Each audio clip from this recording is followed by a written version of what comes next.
It's always exciting. Sometimes there's even between the workmen a bit of a competition. Who will find first? Whether Moses is legend or fact, he is a towering figure in all Abrahamic religions. Moreover, I have heard the groaning of the Israelites whom the Egyptians are enslaving, and I've remembered my covenant. Regardless of your faith, you've probably heard the name Moses, a legendary figure who looms large in the history of Christianity, Islam, and Judaism. Whether you see him as myth or fact, Moses is undeniably one of the most important figures in the Abrahamic religions. According to many biblical accounts, Moses' burial site has always remained a mystery hidden from the world, lost to time. But now, it seems that mystery may have been solved. Modern-day explorer Josh Gates claims he's discovered the long-lost tomb of Moses himself. And that's not all. Gates says he found something inside that's sending shockwaves through religious communities around the globe. Something truly chilling. So, what did he find? And why is it causing such a stir? Stay tuned, because what we're about to reveal might just blow your mind. We are Jesus' eternal aura. In today's video, you will have appropriate answers to all the questions above. Before you know what happened, subscribe to the channel, like this video.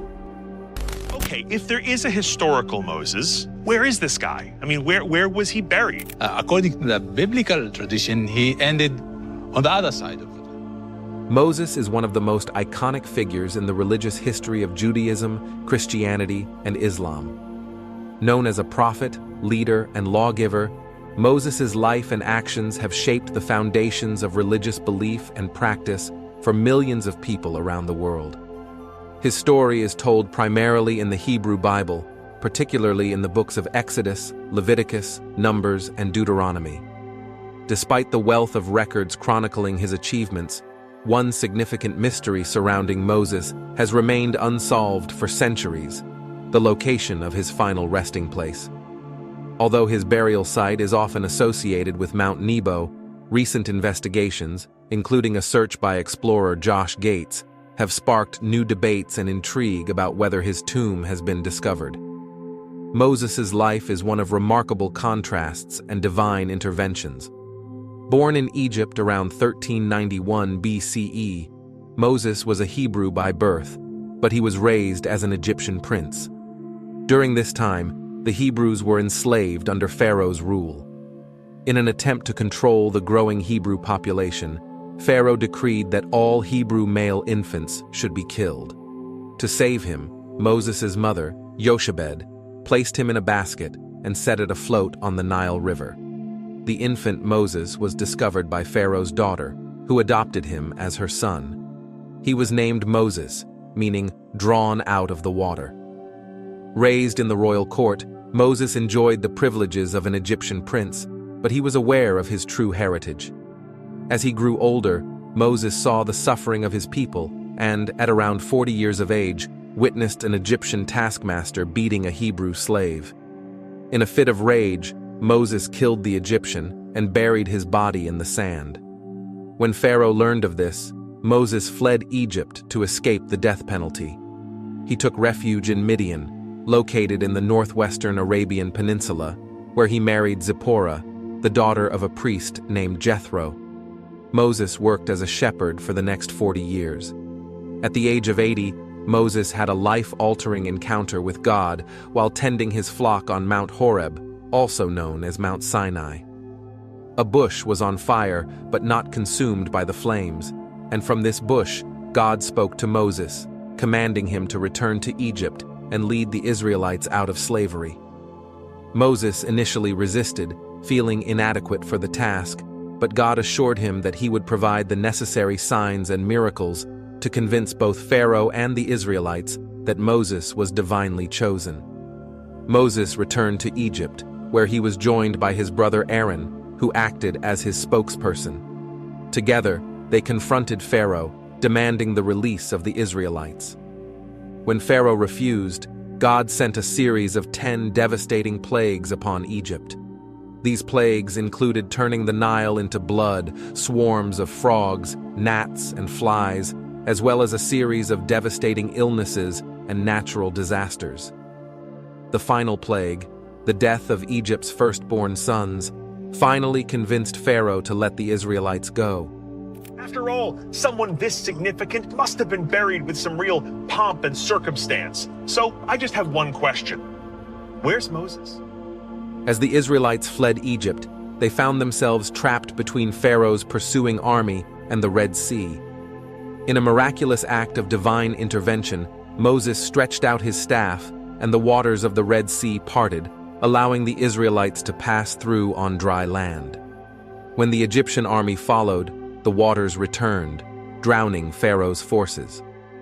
After the Exodus, Moses led the Israelites through the wilderness toward the promised land of Canaan. This journey lasted 40 years, during which time Moses guided the people, provided for their needs, and received the laws from God.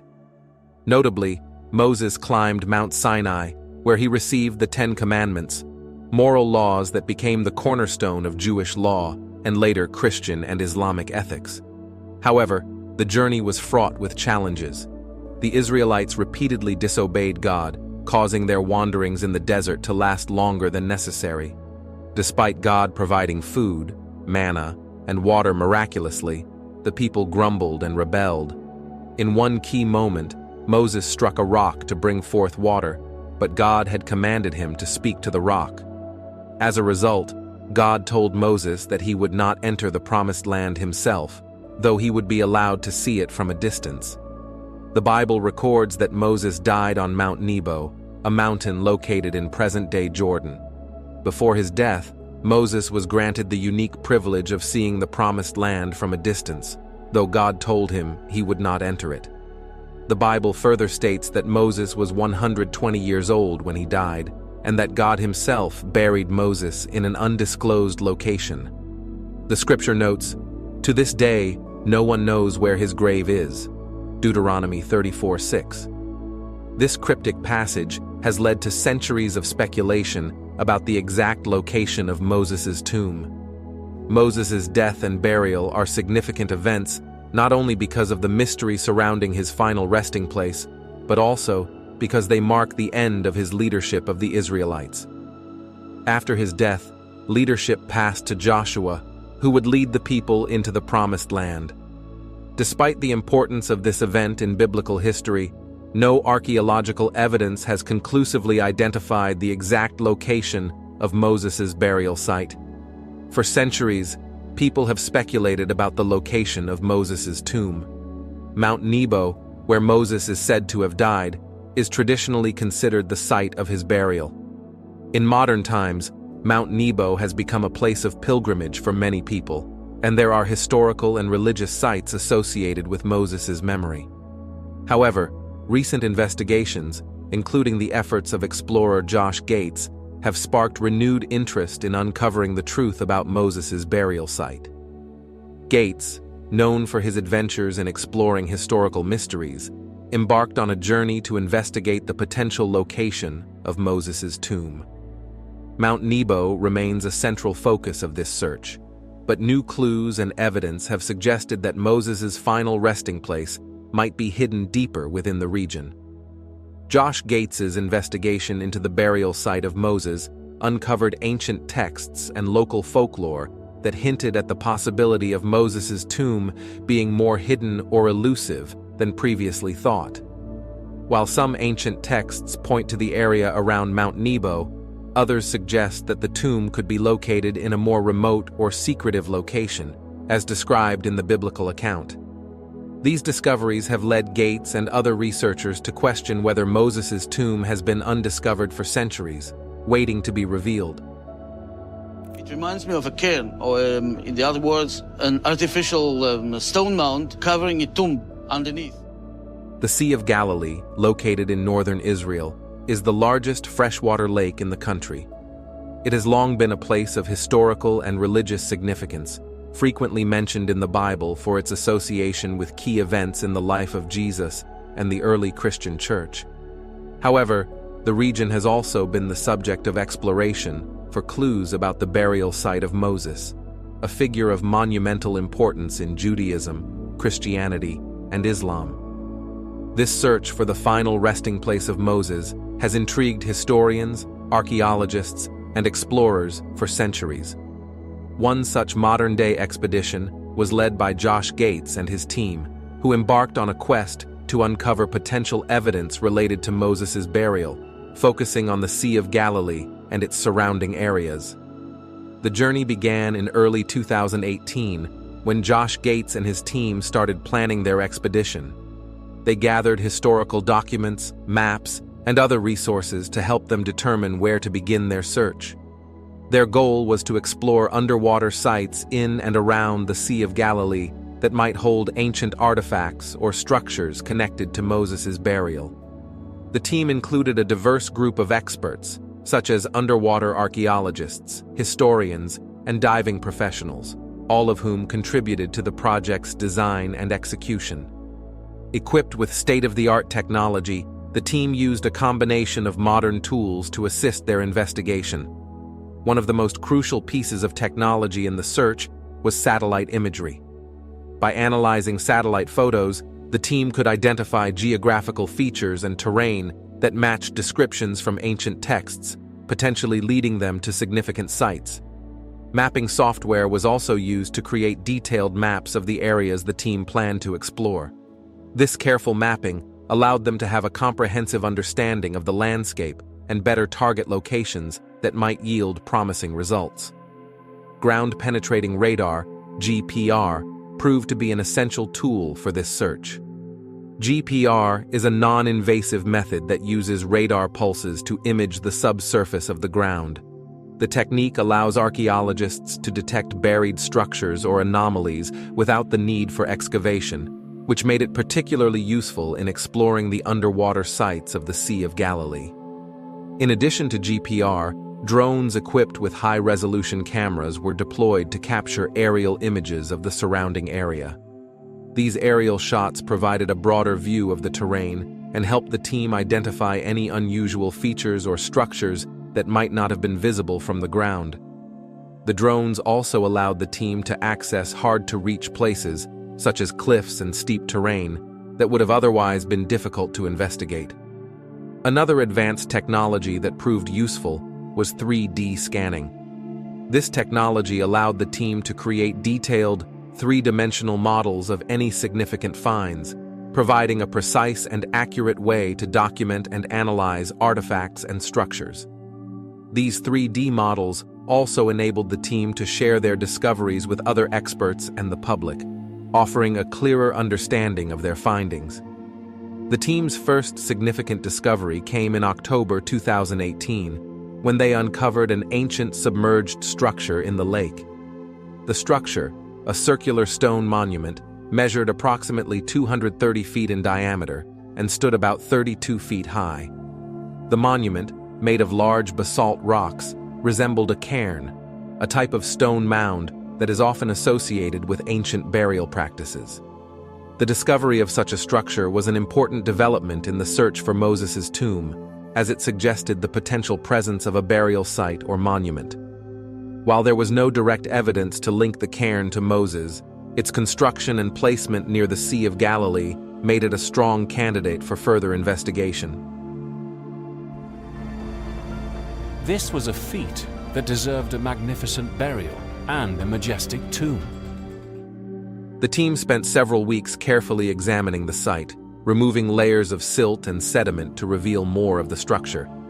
This process was slow and meticulous, as the team had to ensure that no damage was done to the ancient stones.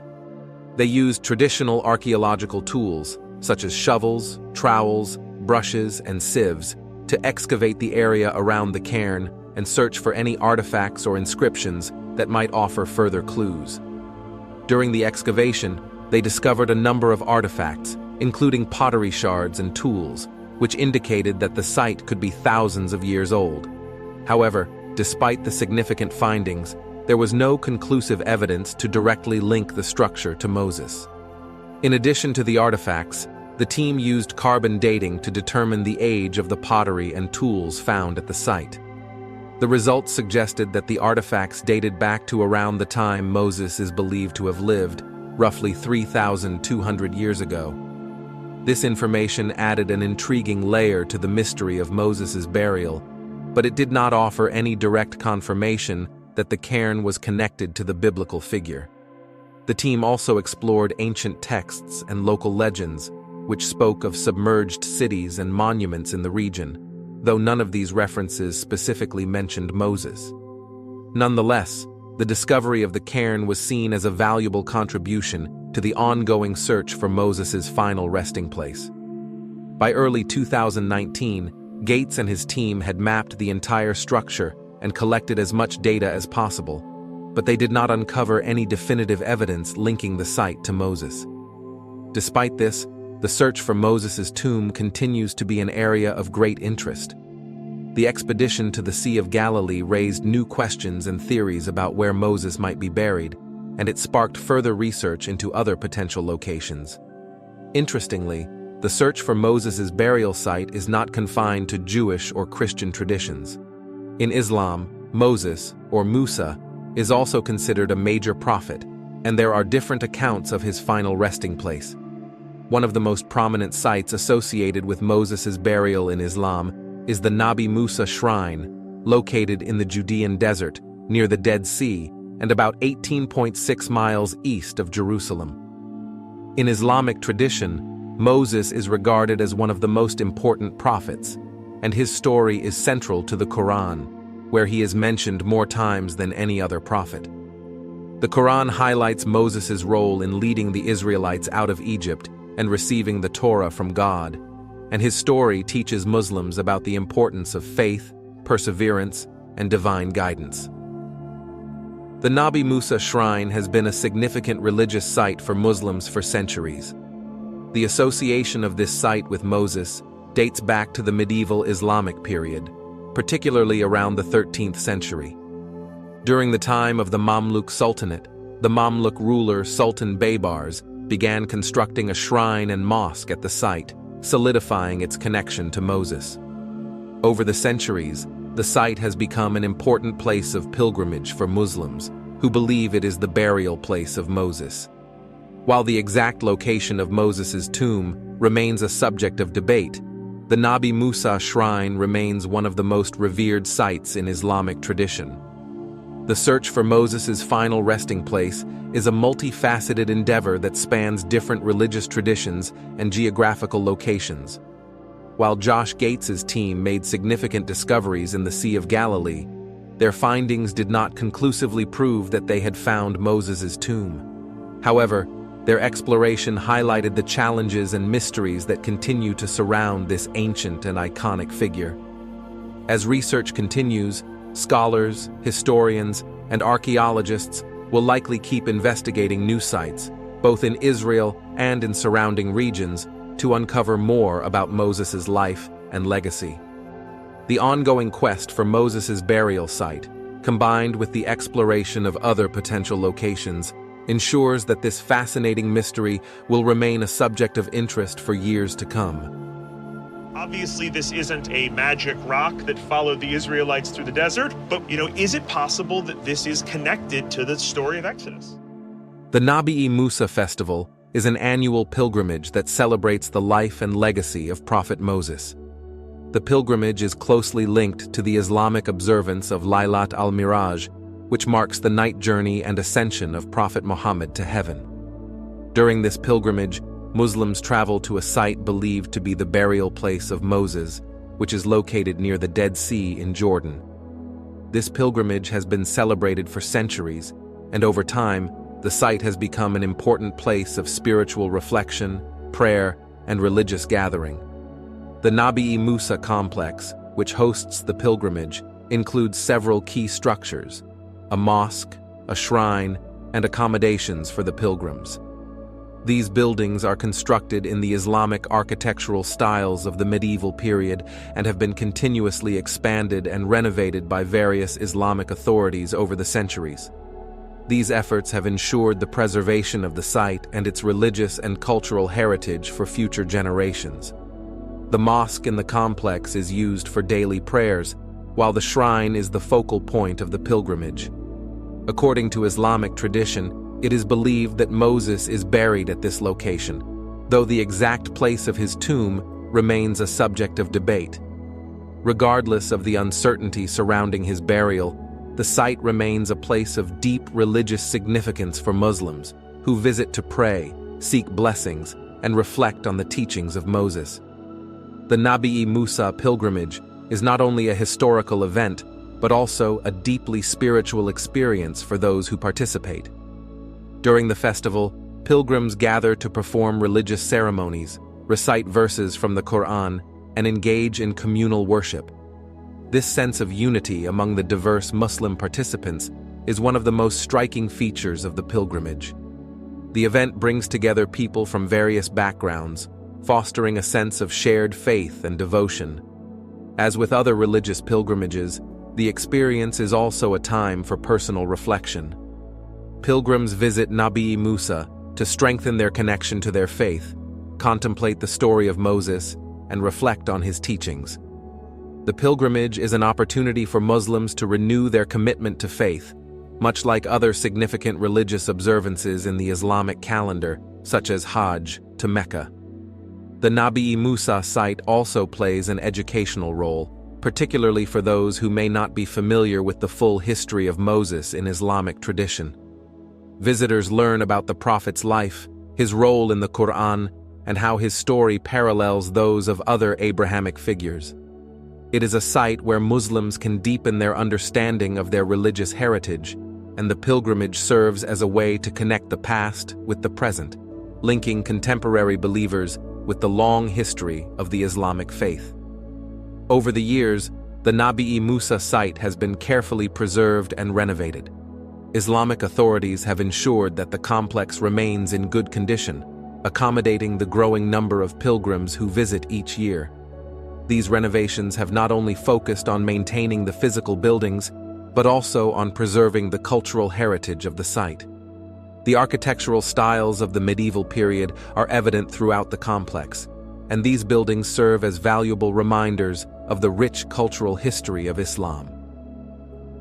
The preservation of the Nabi Musa complex has been a priority for the Muslim world, given its importance as both a religious and cultural landmark.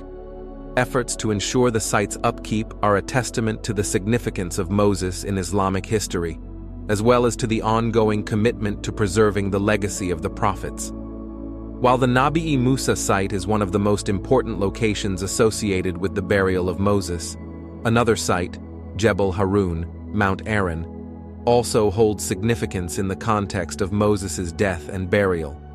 Located in Jordan, Jebel Harun is traditionally associated with the burial of Moses' brother Aaron, but there are also beliefs that Moses himself might be buried there, though this remains unconfirmed.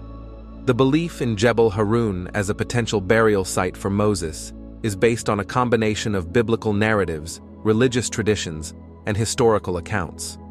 According to the Bible, specifically in the Book of Numbers, Moses and Aaron led the Israelites through the wilderness after their exodus from Egypt. When the Israelites reached the border of the Promised Land, Aaron died on Mount Hor, a location traditionally identified with Jebel Harun. While Aaron's burial is specifically mentioned in the Bible, Moses' burial remains more ambiguous, with some traditions suggesting that he too may have been buried at Jebel Harun. Religious traditions across Judaism, Christianity, and Islam have maintained connections to Jebel Harun as a sacred site. Jewish scholars have long identified the mountain as the site of Aaron's death and burial, and early Christian pilgrims following biblical accounts also linked the site with Moses and Aaron's story. Islamic tradition also recognizes the importance of the mountain, given its association with the prophet's life and the broader religious narrative of the Israelites. Archaeological research in the region, particularly around Petra, an ancient city near Jebel Harun, has revealed artifacts and inscriptions that provide further insight into the religious beliefs and practices of the time. However, while the archaeological evidence supporting Moses' burial at Jebel Harun is not definitive, the site remains significant in the historical and religious contexts of the region. Despite the uncertainty about the exact location of Moses' tomb, the search continues to capture the imagination of believers and scholars alike. For many, the search for Moses' tomb is more than just a physical quest. It is a spiritual journey, a way of connecting with the legacy of one of the most influential prophets in history. The search underscores the enduring influence of Moses' teachings on the moral and ethical codes that shape religious traditions today. Sites like Jebel Harun and Nabi Musa continue to attract pilgrims, both for the religious significance they hold and as part of the broader spiritual journey that connects believers to their faith. Whether the tomb is found or not, the legacy of Moses endures, and these sites remain powerful symbols of his role in shaping the history of faith. In the end, whether pilgrims visit Nabi Musa or Jebel Harun, they are participating in a tradition that spans millennia, one that honors Moses' pivotal role in the Abrahamic faiths and provides a space for reflection, prayer, and spiritual growth. Moses' legacy, whether at one site or another, continues to inspire and guide people on their spiritual journeys across the globe. It reminds me of a cairn, or in the other words, an artificial stone mound covering a tomb underneath. Now, if it were just simply getting into the chamber, we could do that. It's not like just treasure hunting where you go in and consider taking care of the objects that are beyond this wall. In this episode, we delve into the mystery of an ancient figure whose story holds untold and terrifying truths about the nature of humanity. The search for his final resting place has captivated explorers for centuries. Could his tomb hold more questions than answers? What do researchers have to say about the long-held mystery behind the legend of Moses? Recent discoveries suggest that explorers may have found his tomb, and what they have uncovered could change everything we know. Join us on Expedition Unknown as we launch a full-blown investigation into the death and burial of Moses. It's always exciting. Sometimes there's even between the workmen a bit of a competition. Who will find first? The legendary figure from the Bible, Moses, has long been a subject of fascination and mystery. The host of this investigation, Josh Gates, is on a mission to uncover the truth behind the historical, living, breathing man known as Moses, and where he was laid to rest.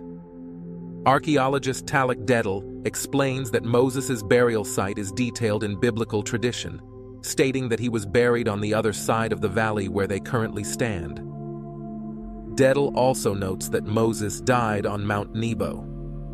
The final resting place of Moses could be within reach for researchers who have discovered long-hidden clues pointing toward one of the most significant finds in archaeological history. The religious significance of this discovery cannot be overstated, as Moses is a revered figure across many faiths. To many people, these clues have led researchers under the Sea of Galilee, where a mysterious underwater structure has been spotted for the first time. This finding challenges everything we know about the history and legend of Moses. The legendary Miriam's well serves as a backdrop to this discovery, adding to the mystique behind these proceedings. For the scientists, archaeologists, and researchers involved, the stakes are high. The Expedition Unknown crew, led by Josh Gates, is dropping a seismic air gun into the Sea of Galilee to scan an underwater anomaly that could be connected to the biblical legend known as Miriam's well. Could the Middle East be left in turmoil after these truths come to light? How might this change or impact life in the modern day? The mission is clear. The Expedition Unknown crew will explore the sea for more clues that can illuminate the past of Miriam's well. According to legend, the so-called Miriam's well was water provided to the Israelites during their 40 years of wandering in the desert, a miracle directly attributed to the survival of their people. The researchers believe that the structure they have found in the Sea of Galilee could prove that the legend of Miriam's well is true and a historical fact. The story of the Exodus is famous, with the main players being Moses and his two siblings, Aaron and Miriam. Miriam is important to the narrative of the Exodus and is first introduced as the watchful, loving sister who ensures the safety of her little brother Moses as she sends him down the Nile River in a basket. The story continues with Moses being found floating in his basket, considered a miracle by his new family. However, Miriam's story picks up again with her emerging as a leader in her own right, leading the women of Israel in celebration after their escape across the Red Sea to escape Pharaoh's tyranny. Miriam is often associated with water, a theme that continues throughout her entire story and legend, from the Nile River to the shore of the Red Sea. Her legend ends with the well that nourished her people and is named after her. According to Israelite traditions, after escaping Egypt, the Israelites were saved in the desert by manna from heaven, which was, in fact, water that sprung from a miracle well that followed them on their treacherous journey. This water was blessed, as it was not just any ordinary source of water, but a gift from God for the good and righteous work Miriam had done in saving her people. The well itself is described in the legend as a rock that rolled along with the Israelites and would spurt out water when they needed to quench their thirst. The water was said to be sweet-tasting and provided more than just physical sustenance. It also offered spiritual nourishment that kept the Israelites hopeful and determined to survive.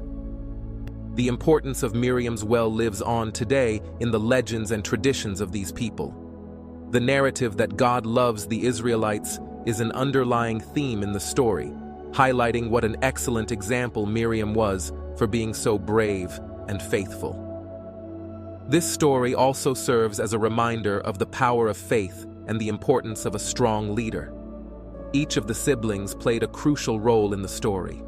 Moses provided law and order to the people. Aaron offered mediation and diplomacy, and Miriam nurtured the community and provided sustenance. Without her well, survival would not have been so easy, and the spirits of the escaped Israelites could have been easily broken. The events following Miriam's death strengthened the connection she had to the well. According to accounts, the well disappeared after her passing, leading to another significant event in the story of Exodus, where Moses strikes a rock to bring forth water. This act of disobedience resulted in God punishing Moses by forbidding him from entering the Promised Land. The Sea of Galilee, a freshwater lake in Israel, holds geological and archaeological significance. In recent years, this area has become the focal point of intriguing discoveries. Researchers have found an underwater structure that may be linked to the biblical legend of Miriam's well.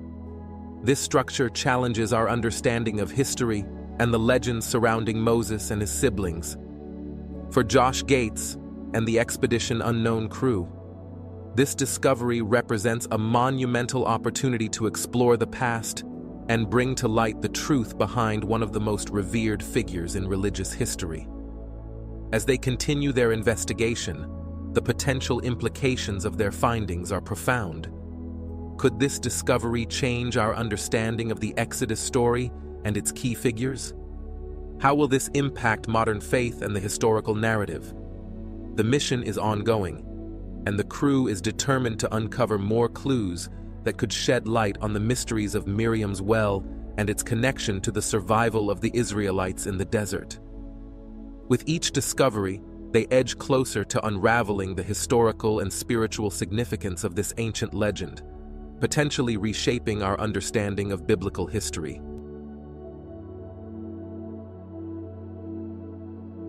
In 2003, a remarkable discovery was made at the bottom of an ancient lake near the Sea of Galilee that has captivated historians and scholars alike, igniting a flurry of questions and launching numerous expeditions.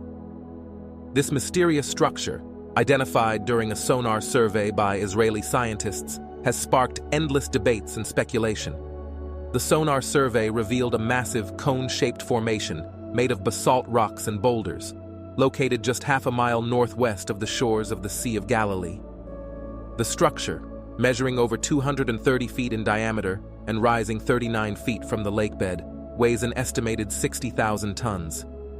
This enormous size and weight suggest a significant effort was required to construct it.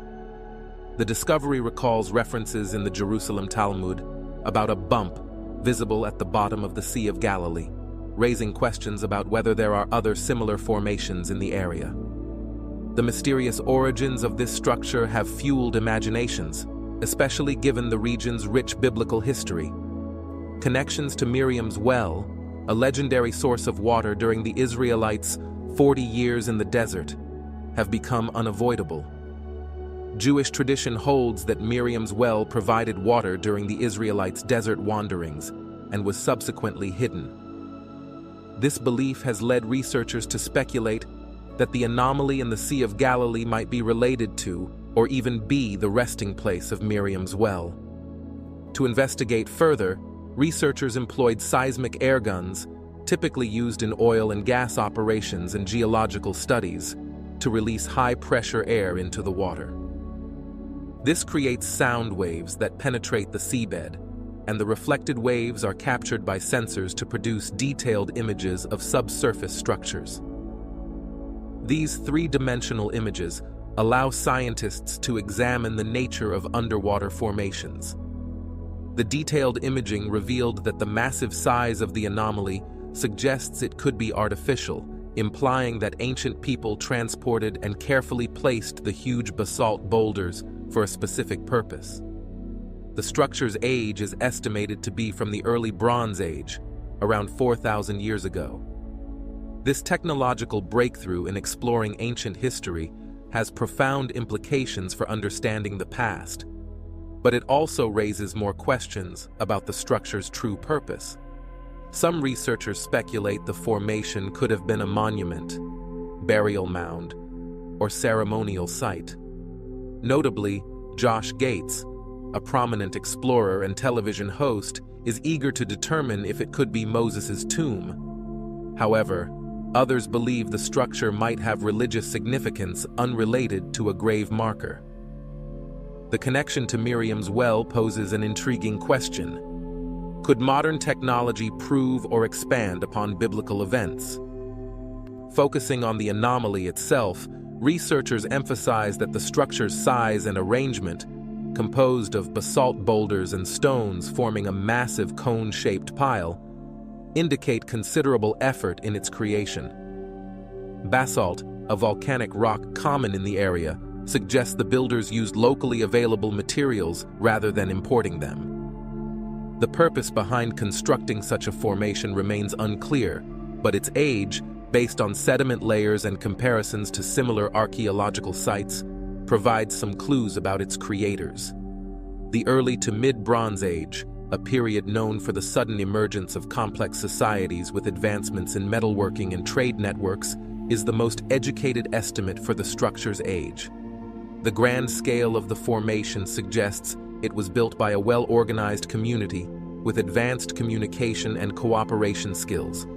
This incredible feat of engineering and architectural skill implies a society capable of large-scale projects, adding a layer of historical significance to the discovery.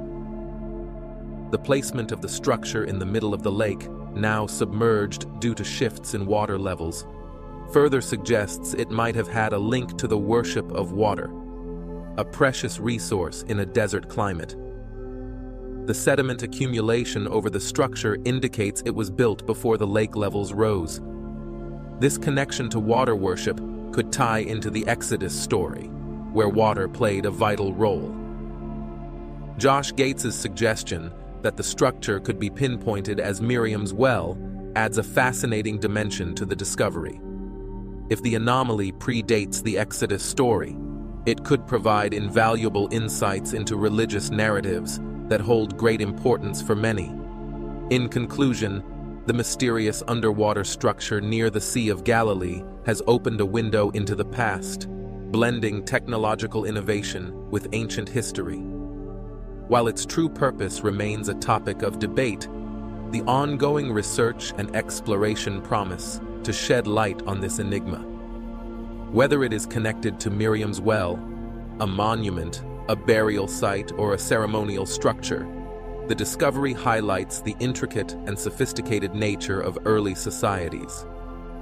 As technology continues to unveil the secrets of the past, the pursuit of knowledge and understanding of our shared history becomes ever more valuable. offering a deeper appreciation of the complexities and wonders of ancient civilizations. The pursuit of Moses' tomb reflects a profound desire for a tangible connection with the divine and the historical. This quest goes beyond mere curiosity. It embodies a need for a physical representation of Moses' legacy and enduring impact on religion and moral philosophy.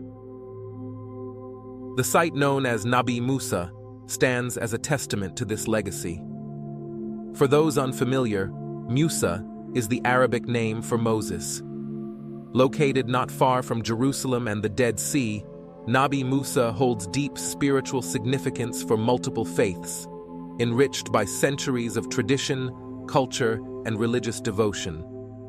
Josh Gates, a renowned explorer and television host, has commented on the challenge of reconciling the biblical and Quranic narratives to find a common ground. Nabi Musa is a place where such convergence is possible, offering both religious and historical significance. Despite the uncertainty about what lies within the tomb, the intersection of faith, history, and archaeology at this site creates a space where emotions and legacies can be respectfully acknowledged.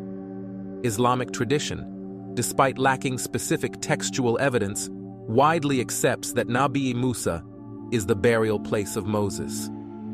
This belief dates back to the medieval period, with existing shrines and mosque complexes established in the 13th century under the rule of the Mamluk Sultan Baybars.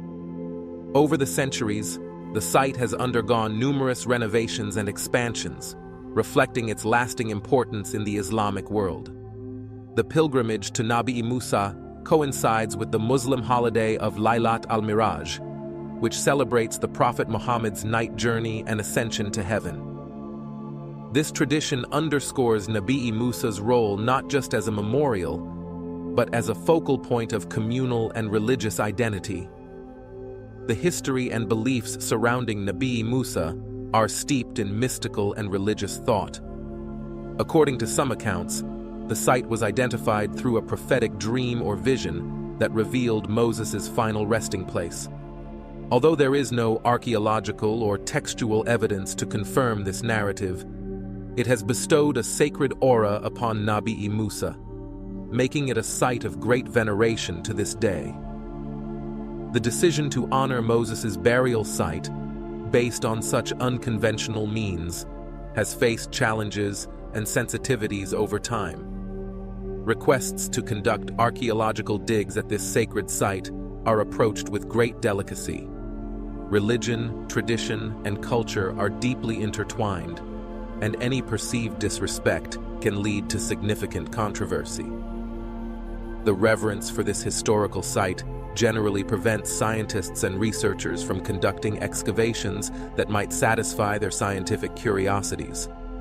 Respecting the region's religious beliefs and practices is paramount, especially in the Holy Land. When Josh Gates asked an archaeologist if the tomb of Moses at Nabi Musa had ever been opened, the response was careful and measured. The archaeologist explained that this is a religious matter, separate from scientific inquiry and excavation. Such limitations are expected, as scholars and scientists have long acknowledged the protective beliefs surrounding the tomb. These beliefs, which have preserved the sanctity of the site, continue to fuel curiosity and questions. The desire to uncover the truth and honor the past comes to a head at Nabi Musa. Any archaeological excavation here must be conducted with the utmost respect and care. The potential to alter or challenge traditional beliefs about Moses' tomb adds a layer of political and religious complexity that cannot be underestimated. Therefore, a collaborative approach involving religious authorities and the local community is essential to ensure any research is conducted respectfully and inclusively. Mount Nebo, another significant site, is historically linked to Moses as his final resting place. According to the Bible, Moses ascended to the peak of Nebo at God's command to view the promised land of Canaan. After gazing upon the land, Moses died on the mountain, and God himself buried him in Moab. The scripture states that no man knows the location of his tomb to this day. This narrative grants Mount Nebo immense significance, marking it as the place where Moses was last alive and subsequently buried by God. As a result, it has become a pilgrimage site for people of various faiths. The story of Moses' tomb and its associated sites, such as Nabi Musa and Mount Nebo, illustrates the deep interconnection between faith, history, and archaeology. These locations serve as powerful symbols of religious devotion, cultural heritage, and the enduring legacy of Moses. They represent the human need to connect with the past and the divine through physical representations, even when the exact historical details remain shrouded in mystery. The search for Moses' tomb and the reverence for sites like Nabi Musa and Mount Nebo highlight the complex interplay between belief and evidence, tradition and curiosity. These sites continue to inspire devotion and wonder, standing as enduring testaments to the profound impact of Moses on religious and moral thought. As technology advances and our understanding of history deepens, the respectful exploration of such sacred sites will remain a delicate but essential endeavor, honoring the past while seeking to uncover its truths. Mount Nebo stands as one of the most potent and spiritually significant landmarks, drawing reflection and reverence from believers across Christian, Jewish, and Islamic faiths. The allure of standing where Moses once stood is an irresistible temptation for many pilgrims who journey to this sacred site with the hope of touching divinity and reaffirming their faith. The mountain's religious importance is underscored by the presence of well-preserved early Christian mosaics, a monastery, and a church, all of which bear witness to the long history of veneration that this area commands. Artifacts dating back to the 4th century offer glimpses into the early Christian community's efforts to commemorate Moses' profound impact and enduring legacy. Since the early 20th century, the Franciscan order has maintained the site, conducting extensive excavations that have uncovered remarkable archaeological finds, shedding light on the Christian past of this ancient and holy place. The mosaics, complex in design and rich in religious motifs, are among the most valuable in the Middle East, blending art, history, and religion uniquely connected to Mount Nebo. Unlike the site of Moses' tomb at Nabi Musa, Mount Nebo has inscriptions dating back to the 13th century, specifically 1269, and is more accessible to archaeological exploration. Archaeologist Tyke emphasizes the importance of knowing when to follow tradition and respect culture, explaining to Josh Gates, the host of Expedition Unknown, that the tomb of Moses at Nabi Musa will never be opened. He asserts that there is no need to disturb the tomb, as it is a matter beyond science, rooted deeply in faith and tradition. Gates understands this boundary, recognizing that researchers and scientists must sometimes accept the wisdom of leaving certain mysteries untouched. The search for concrete evidence regarding Moses' burial remains elusive for complex reasons. The Bible describes how the location of Moses' grave is meant to stay unknown, a mystery that enhances the significance of the site rather than diminishing it. Despite the lack of physical evidence linking Moses to Mount Nebo, the site's prominence in religious texts and its acknowledgement by religious authorities over centuries bolster its spiritual and historical importance. The incredible views from Mount Nebo include significant and sacred sites such as the Jordan Valley, the Dead Sea, Jericho, and even Jerusalem. These vistas match the biblical description, lending a sense of awe and majesty to the story of Moses. Pilgrims who visit experience a profound connection to Moses, reinforcing the intricate blend of religious tradition, diverse perspectives, and the power of preserving sacred sites for future generations. Mount Nebo's mass appeal lies in its ties to nature and unbroken tradition, serving as a bridge between the seen and unseen, the present and the past. It holds a power that cannot be measured by scientific equipment or observation. Although the tomb of Moses remains as mysterious today as it ever was, the site's symbolic significance endures. According to tradition, Moses' tomb is believed to be here, on this side of the Jordan River, easily reached and seen, yet still enveloped in mystery. Despite extensive research and investigation, the Holy Land and sites connected to the story of Moses continue to pose significant challenges.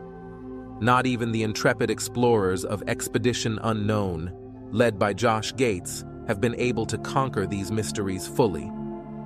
From the anomaly in the Sea of Galilee to the site where Moses last stood at God's behest, Gates has faced numerous obstacles in his quest to uncover the truth.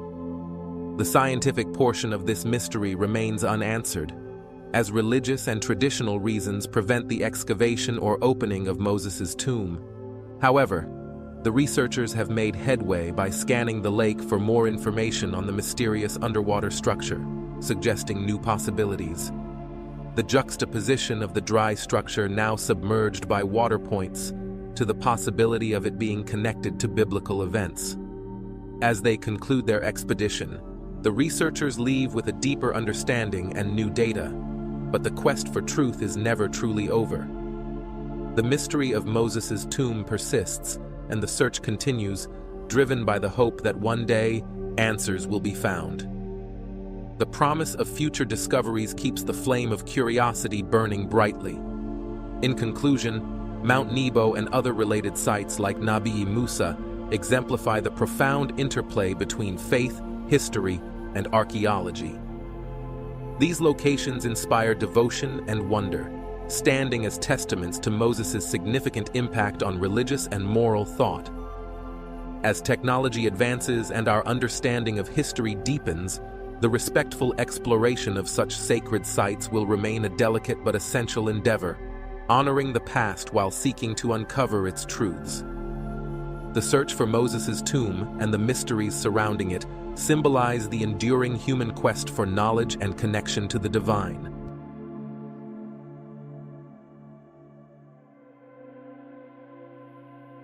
Jebel Harun, also known as Mount Aaron, is a mountain in Jordan with deep historical and religious significance, particularly related to the biblical figures Moses and Aaron.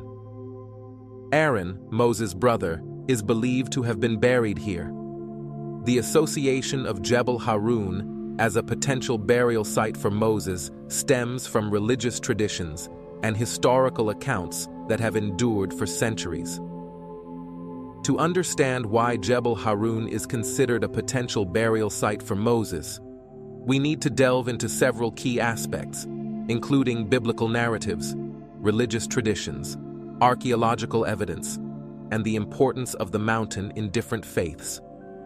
Starting with the biblical narratives, according to the Old Testament, specifically the Book of Numbers, Moses and the Israelites wandered in the wilderness for 40 years after leaving Egypt. During this time, Moses received the 10 Commandments and other laws from God at Mount Sinai. As their journey continued, the Israelites approached the land of Canaan, the Promised Land. In Numbers chapter 20, the narrative describes a crucial event near Mount Hor. God instructed Moses and Aaron to gather the congregation of Israel. God then informed Moses that Aaron would die because the brothers did not follow his instructions earlier. Moses took Aaron and Aaron's son Eleazar up the mountain, where Aaron died, and Moses and Eleazar descended without him. Aaron's death marked the end of his role as high priest and leader of the Levites. The location of Mount Hor, where Aaron died and was buried, is traditionally identified with Jebel Harun. This identification has been preserved through Jewish, Christian, and Islamic traditions, all of which recognize the importance of the mountain in relation to Aaron's death and burial. In terms of religious traditions, Mount Hor's identification with Jebel Harun is supported by historical interpretations and religious teachings. Jewish scholars and rabbis have maintained the belief that Aaron's death and burial on Mount Hor occurred at Jebel Harun. Moses' connection to the mountain is inferred from the biblical account of him accompanying Aaron there and overseeing his death. Early Christian pilgrims and scholars, following biblical narratives, also identified Mount Hor with Jebel Harun. They viewed the mountain as a significant site associated with Moses and Aaron's biblical stories. This tradition has persisted through centuries of Christian religious teachings and historical writings. Islamic tradition also holds Jebel Harun in high esteem. Muslims believe that Aaron, known as Harun in Arabic, is buried on this mountain. The mountain is considered a sacred site, and many Muslims visit it as a place of pilgrimage. Islamic scholars and historians have documented the significance of Jebel Harun in Islamic history and religious practice. Apart from religious texts and traditions, archaeological findings and historical accounts contribute to the understanding of Jebel Harun's significance. Petra, an ancient city near Jebel Harun, was a major center of trade and culture during biblical times. The proximity of Jebel Harun to Petra suggests that the mountain would have been known and possibly revered by the ancient inhabitants of the region. Archaeological excavations in Petra and surrounding areas have revealed artifacts and inscriptions that provide insights into the religious beliefs and practices of the people who lived there.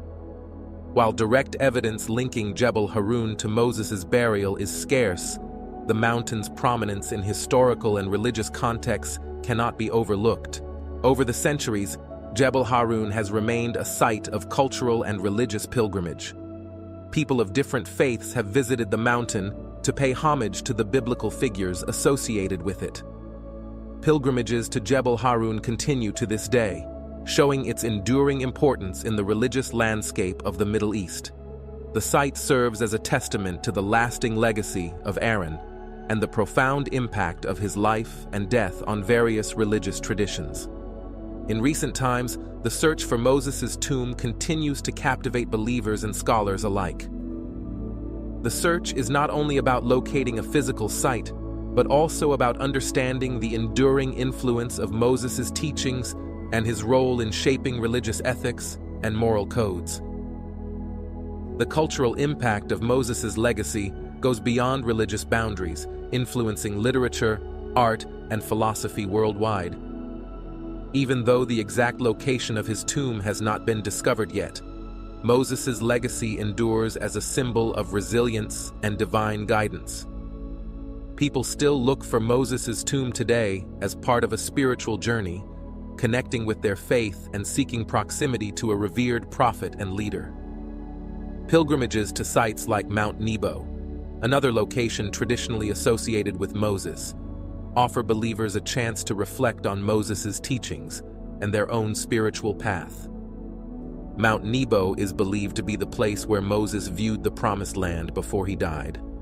The site provides a panoramic view of the Jordan Valley and the Dead Sea, creating a poignant connection for pilgrims retracing the steps of Moses.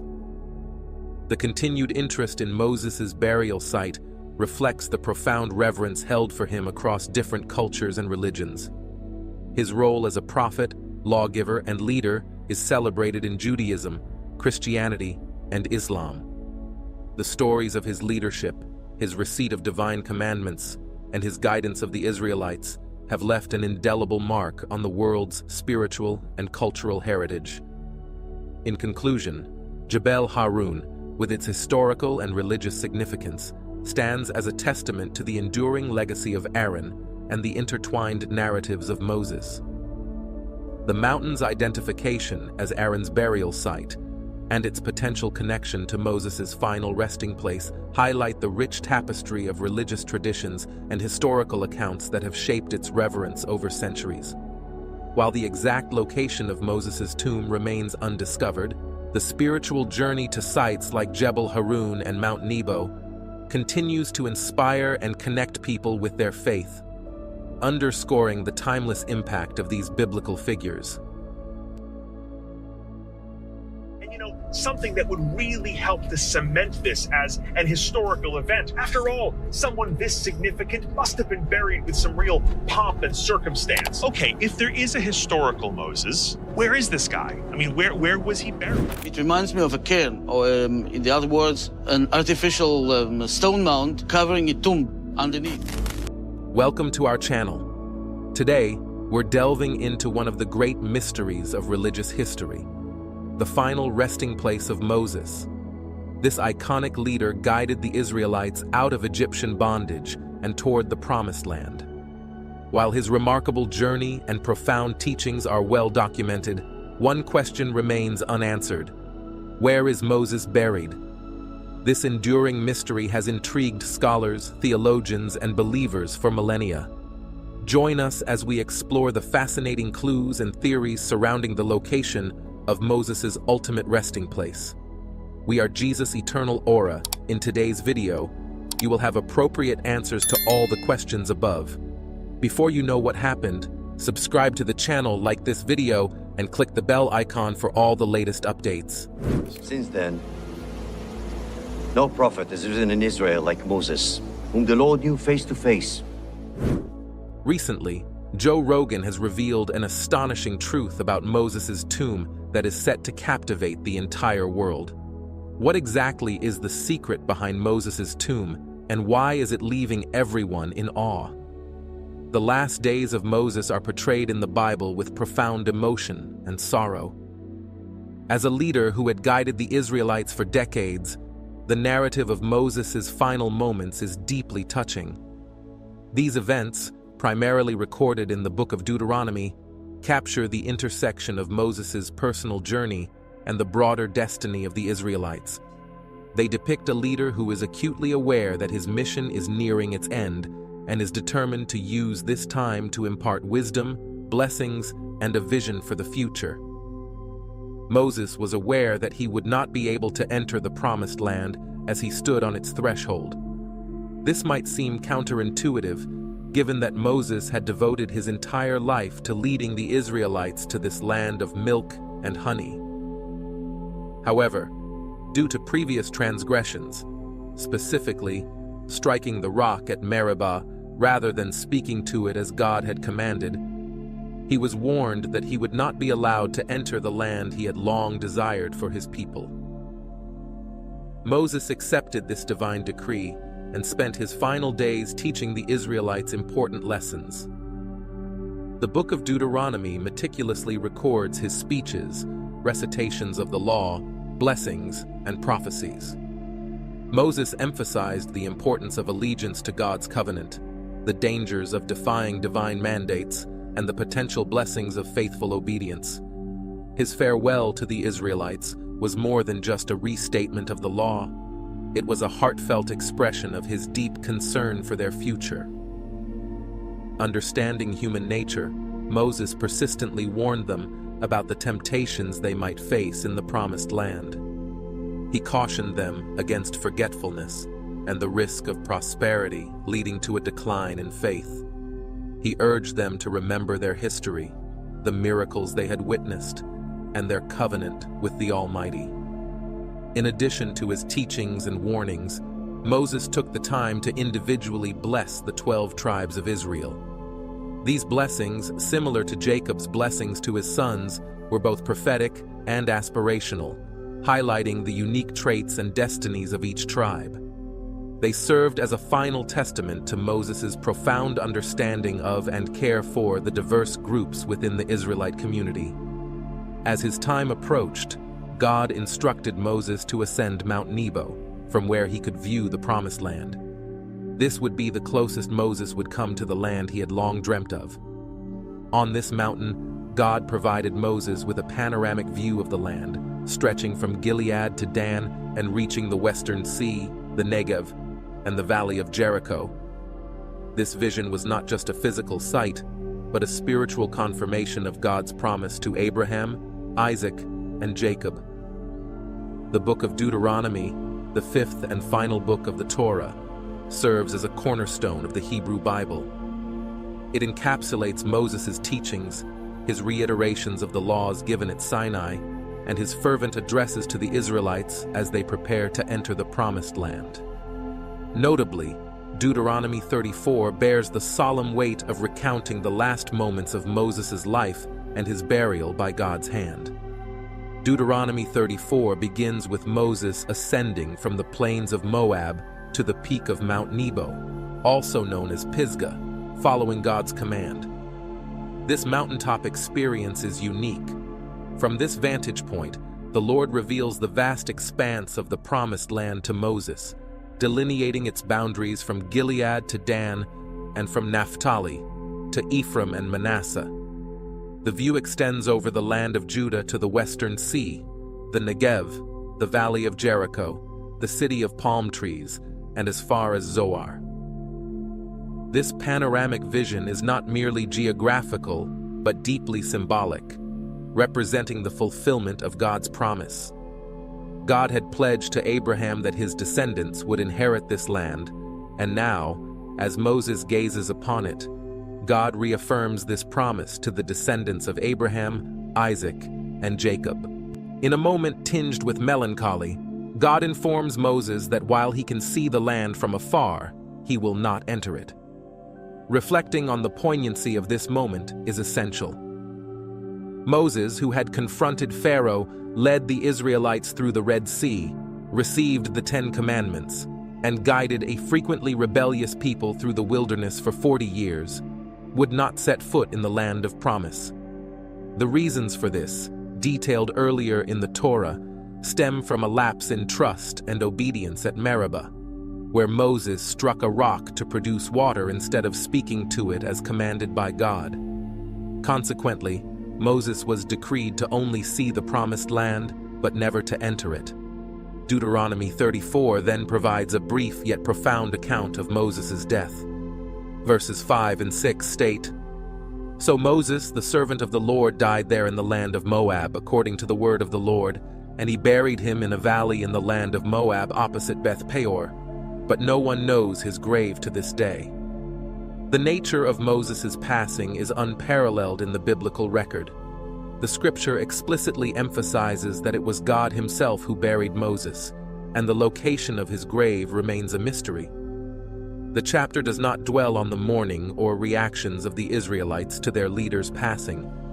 Instead, it swiftly extols Moses' virtues, declaring that there has never been a prophet in Israel like Moses, whom the Lord knew face to face.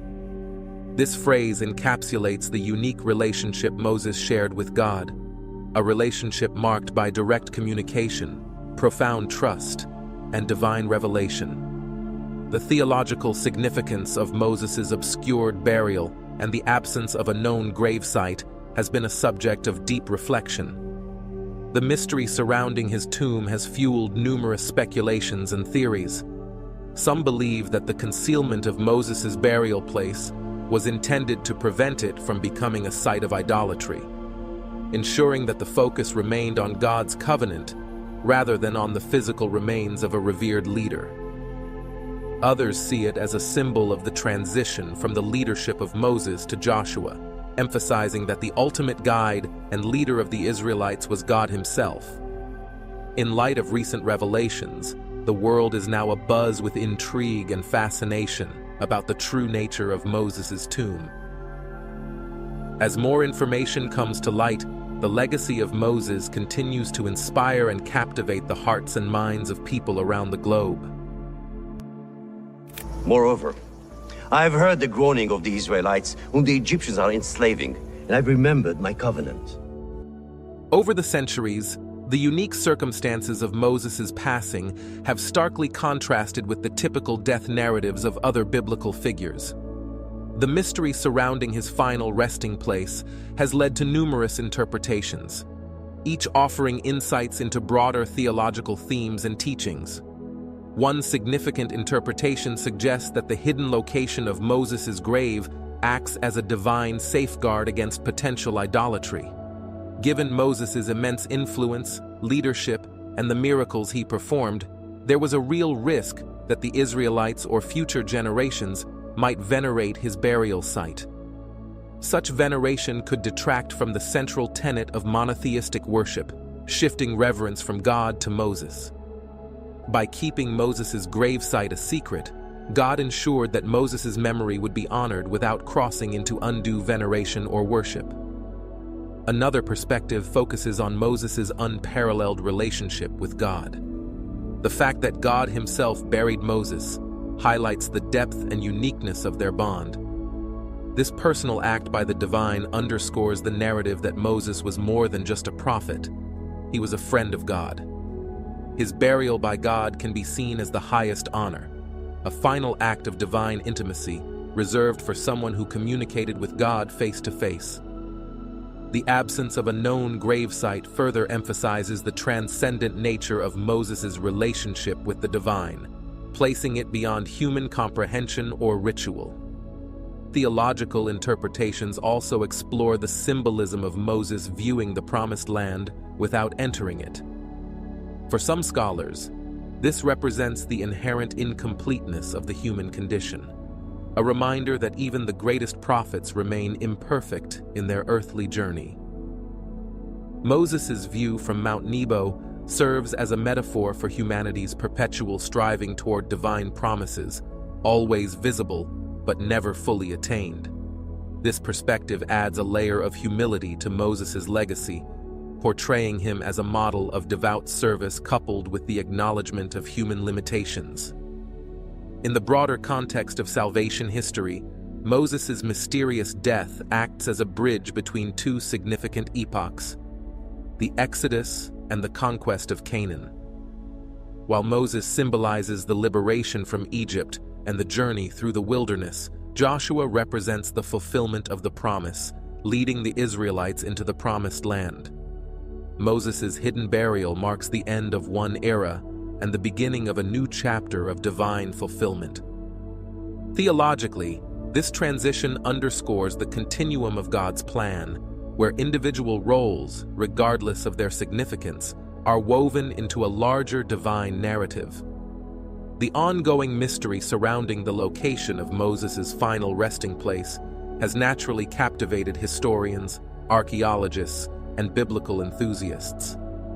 The intersection of religious significance and historical curiosity has led to numerous attempts to discover concrete evidence of Moses' burial site.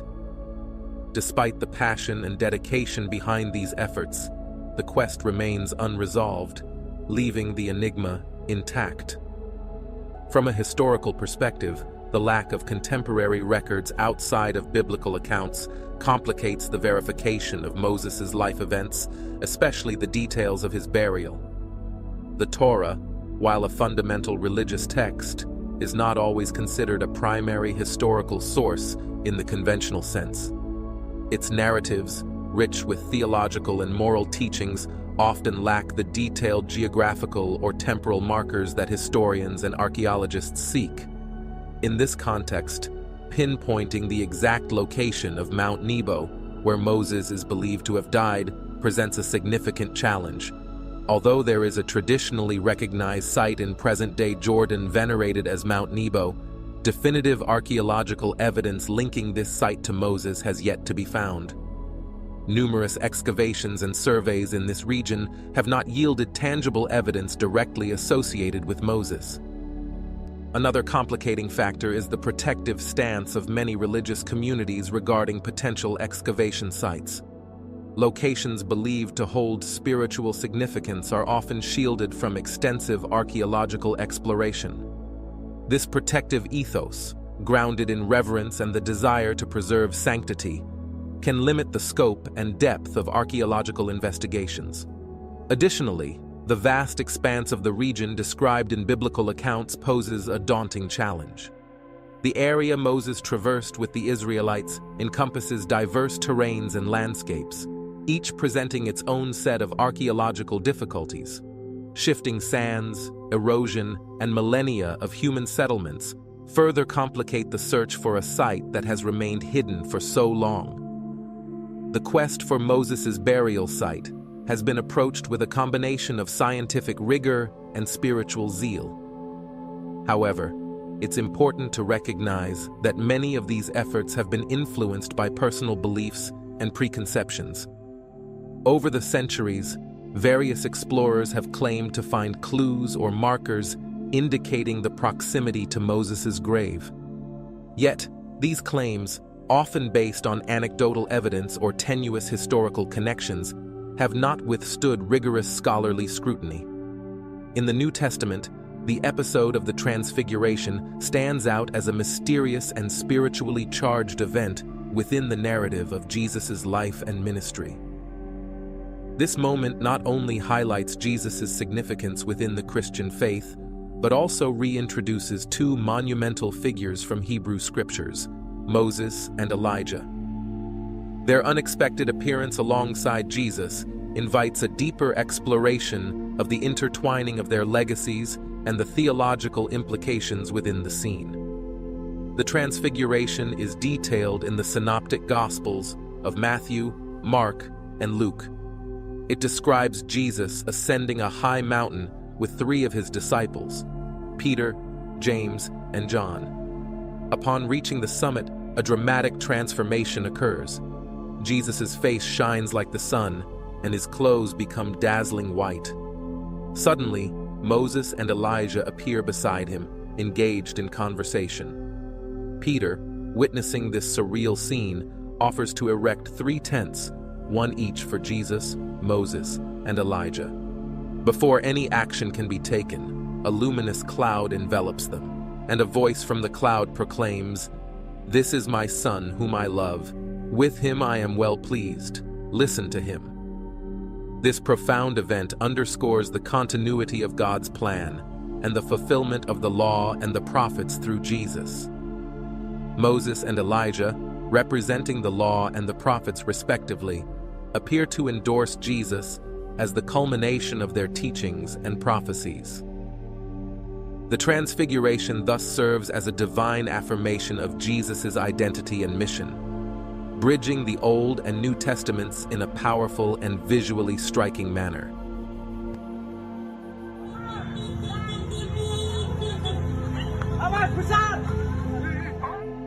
During the Transfiguration, God identified Jesus as his beloved Son, urging the disciples to listen to him.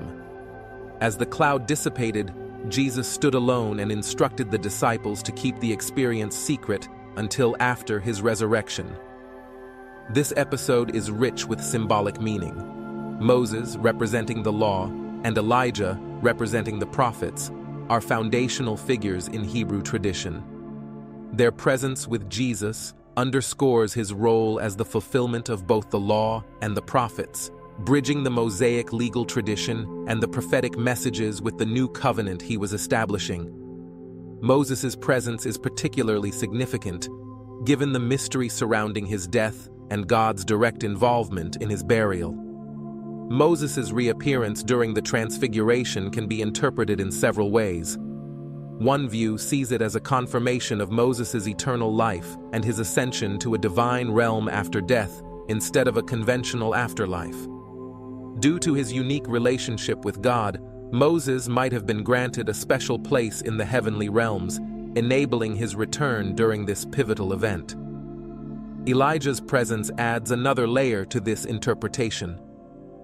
Unlike Moses, whose mysterious death is documented in scriptures, Elijah's departure is described as an ascent to heaven in a whirlwind aboard a chariot of fire. The parallel between Moses and Elijah, both experiencing extraordinary departures from life, amplifies the significance of their joint appearance. It suggests that both prophets, in their unique ways, transcended the conventional boundaries of life and death, achieving a closer proximity to the divine. Moses is widely renowned as one of Israel's greatest prophets. What were his key messages to ancient Israel, and what prophecies of Moses remain relevant for us today? Moses is famous for his role in leading the children of Israel out of slavery in Egypt in the 15th century BC. He is also credited with writing the first 5 books of the Bible. An editor later penned an insightful overview of this acclaimed prophet's ministry at the conclusion of Moses' 5th book. But since then, there has not arisen in Israel a prophet like Moses, whom the Lord knew face to face, in all the signs and wonders which the Lord sent him to do in the land of Egypt, before Pharaoh, before all his servants, and in all his land, and by all that mighty power, and all the great terror which Moses performed in the sight of all Israel. Deuteronomy 34, 10-12. The life of Moses can be divided into 3 40-year periods. His first 40 years were spent in Egypt, the next 40 years in Midian, and his last 40 years were spent serving as a prophet of God. Acts 7:30, Exodus 7:7, Deuteronomy 34:7. This article will focus primarily on his role as a prophet. Despite some modern interpretations suggesting that Moses had personal aspirations for leadership, the scriptures do not support these suppositions. After fleeing Egypt as a fugitive for having killed an Egyptian, Exodus 2:15, Moses came to Midian, where he met Reuel and his 7 daughters. The scriptural record tells us, "Then Moses was content to live with the man, and he gave Zipporah his daughter to Moses." Verse 21. Several decades passed until the king of Egypt died. During that time, the servitude of the Israelites became even more burdensome, so they groaned and cried out because of their bondage. Verse 23. Hearing the cry of the Israelites, God then appeared to Moses in a burning bush and appointed him to serve as his messenger and liberate his people. Exodus 3:1-6. After explaining that he had heard the Israelites' cries and seen their oppression, God said to Moses, "Come now, therefore, and I will send you to Pharaoh, that you may bring my people, the children of Israel, out of Egypt." Verse 10. But Moses said to God, "Who am I that I should go to Pharaoh, and that I should bring the children of Israel out of Egypt?" Verse 11. Instead of immediately accepting the opportunity, Moses tried to decline this call from God. God told Moses that he would help him, and also told Moses what words to use in explaining to the children of Israel, the elders of Israel, and the king of Egypt what God was orchestrating. In response to Moses' fear that people would not believe that God had appeared to him, Exodus 4:1, God gave Moses 3 miraculous signs: changing a rod into a snake, and then back into a rod, making his hand leprous, and then healthy once again, and turning water into blood. Moses could use these 3 signs to demonstrate that God was working through him. Verses 2-9.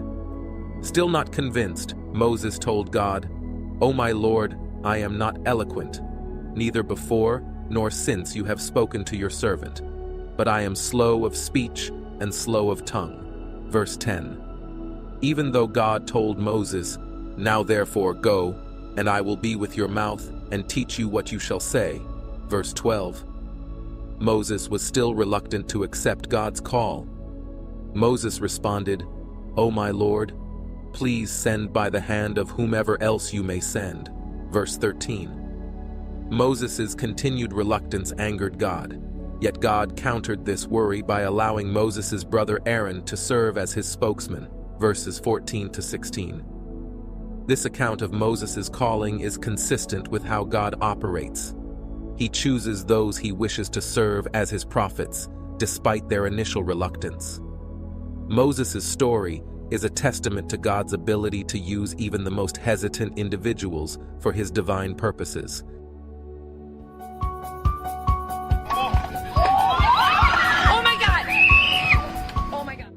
Moses is a central figure in the history of Israel, revered as a prophet, leader, and lawgiver. His journey from reluctance to serve as God's chosen messenger to becoming one of the most significant figures in biblical history is a testament to his growing relationship with God. By the end of his life, Moses had fully embraced his role, earning high praise from God himself. This deep bond between Moses and God is vividly illustrated in the episode where Miriam and Aaron spoke against Moses because of the Ethiopian woman he had married.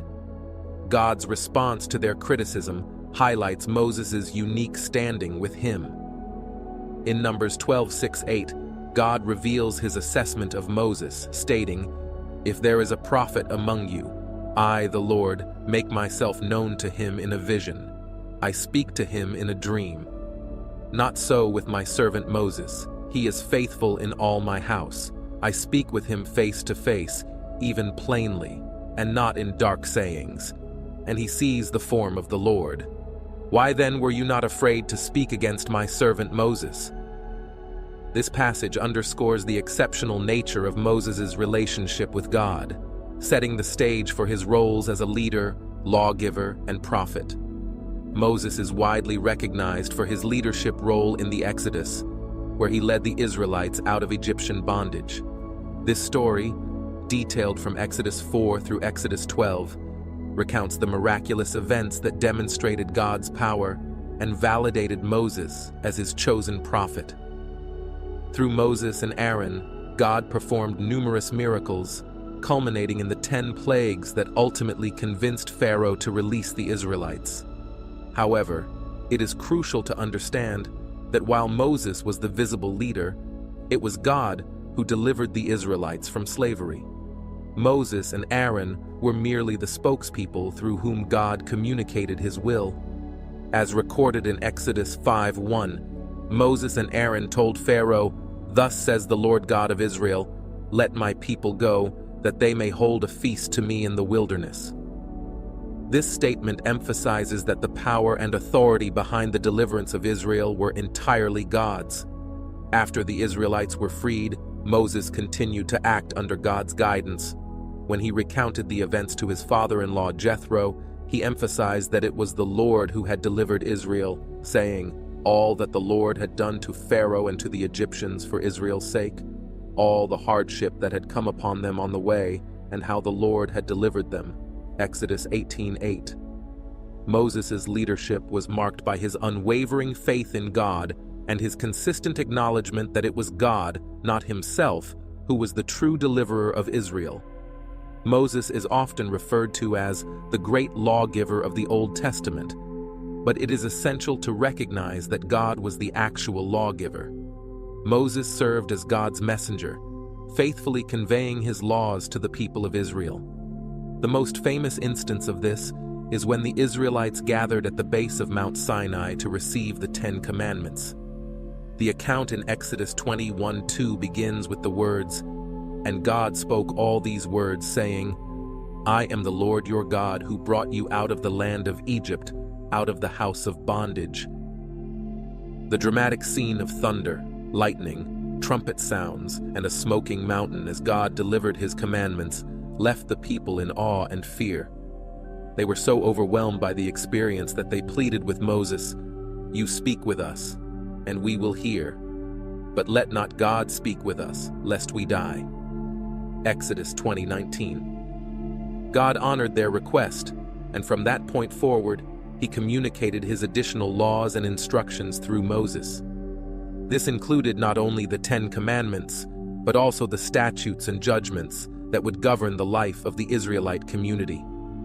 Moses faithfully relayed these divine instructions, ensuring that the people understood that the laws they were to follow came directly from God. Even after Moses' death, God continued to guide his people through prophets, further underscoring that the true source of the law was always God himself. One of the most significant prophecies given through Moses was the promise of a future prophet who would be like him. In Deuteronomy 18:15, Moses told the Israelites, "The Lord your God will raise up for you a prophet like me from your midst, from your brethren. Him you shall hear." This prophecy pointed to a future figure who would carry God's authority in a manner similar to Moses.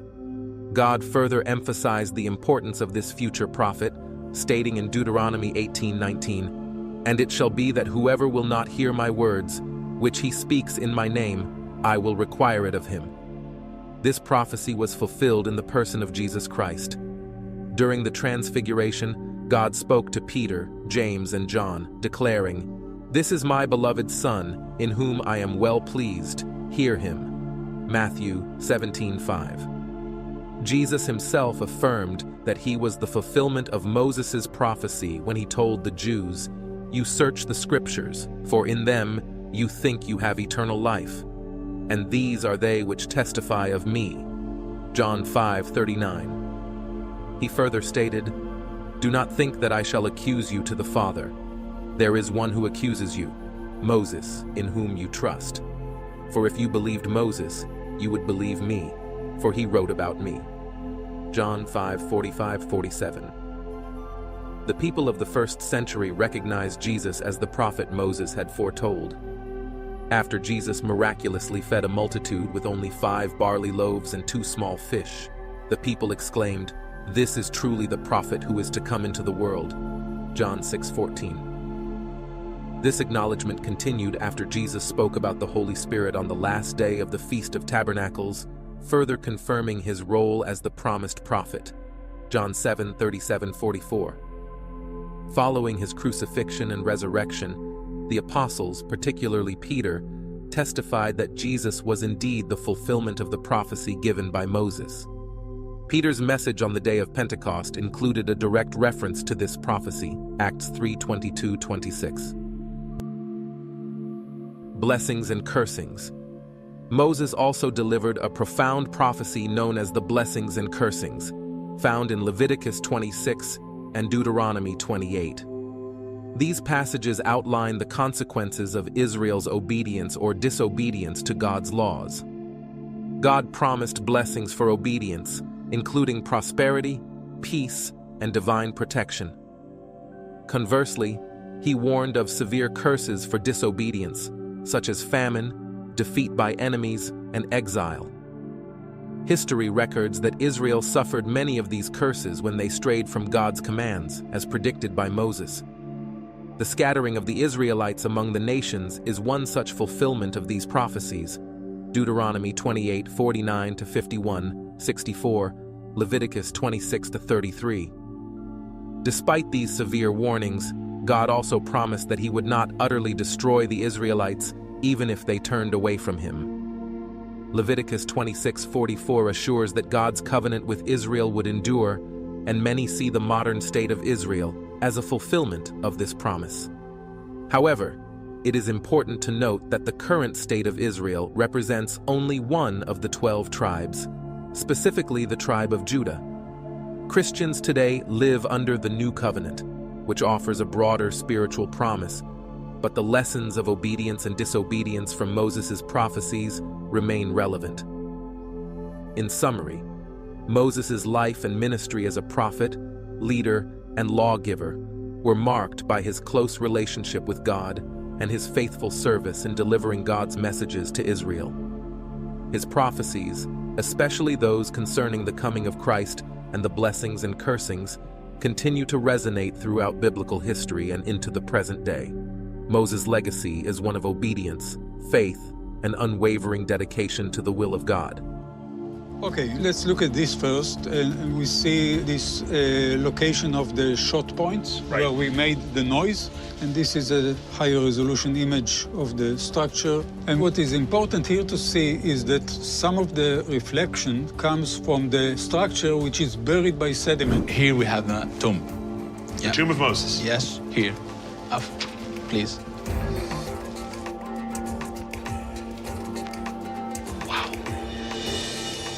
So this is the burial. Yeah. According to biblical tradition, Moses ended his journey on the other side of the valley. Regardless of your faith, you've likely encountered the name Moses. This name belongs to a monumental figure in Christian, Islamic, and Judaic history. Whether viewed as legend or fact, Moses is a towering figure in all Abrahamic religions. We are Jesus' eternal aura. In today's video, you will have appropriate answers to all the questions above. Before you know what happened, subscribe to the channel, like this video, and click the bell icon for all the latest updates. Ready to record. May I? Fire! Yes! I didn't know collecting data could be this much fun.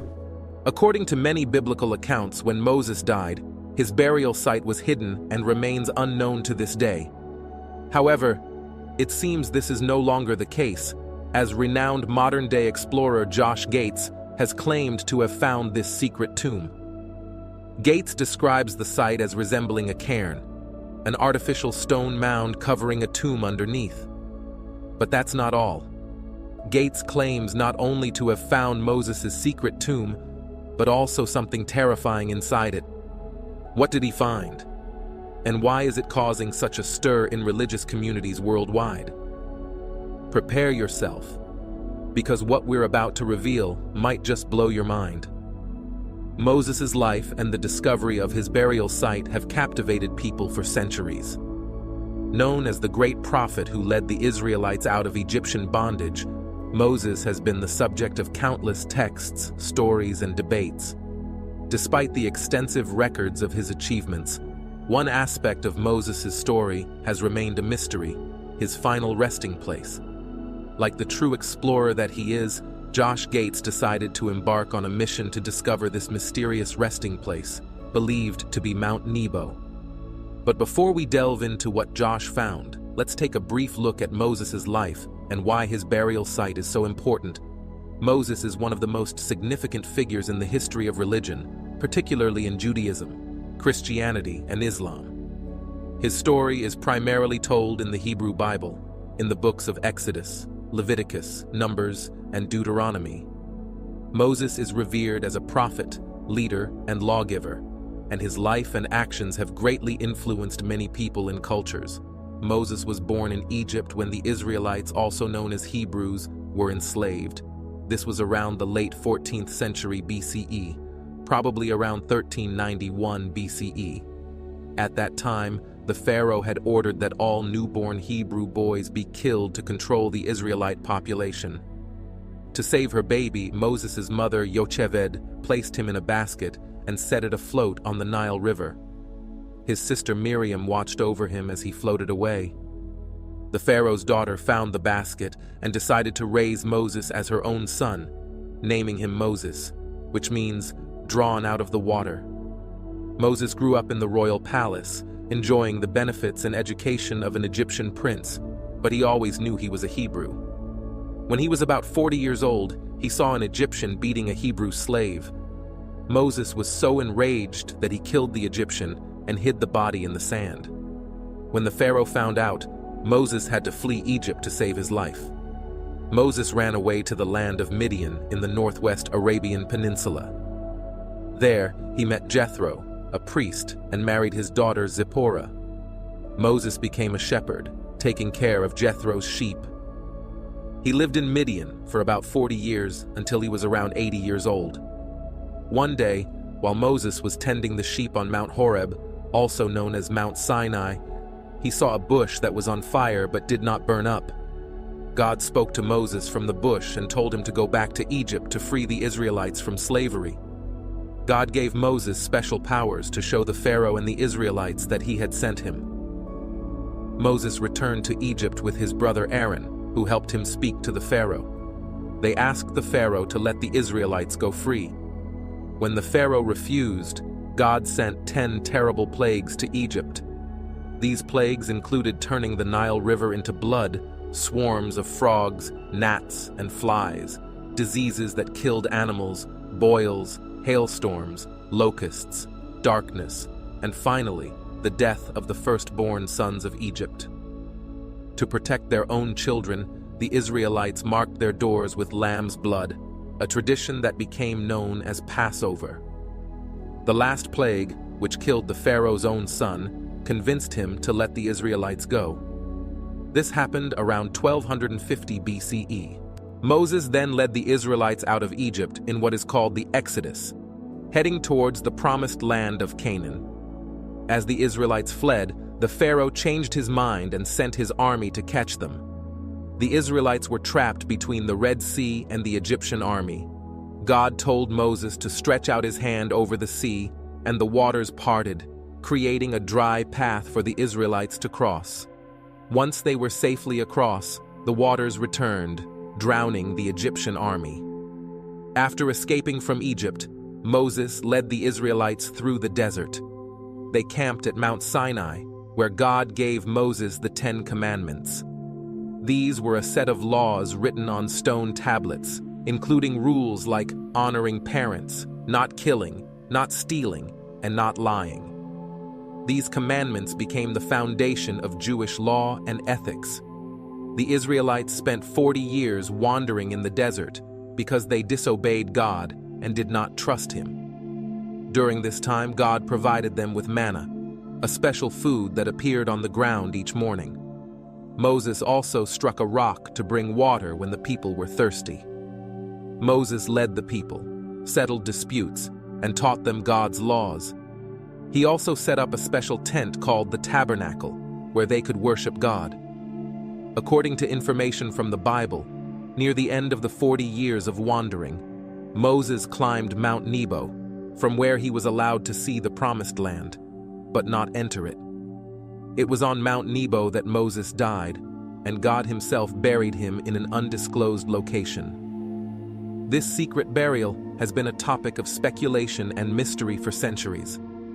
Josh Gates's claim to have found Moses' secret tomb has reignited interest and debate in religious communities worldwide. If true, this discovery could be one of the most significant archaeological finds in history.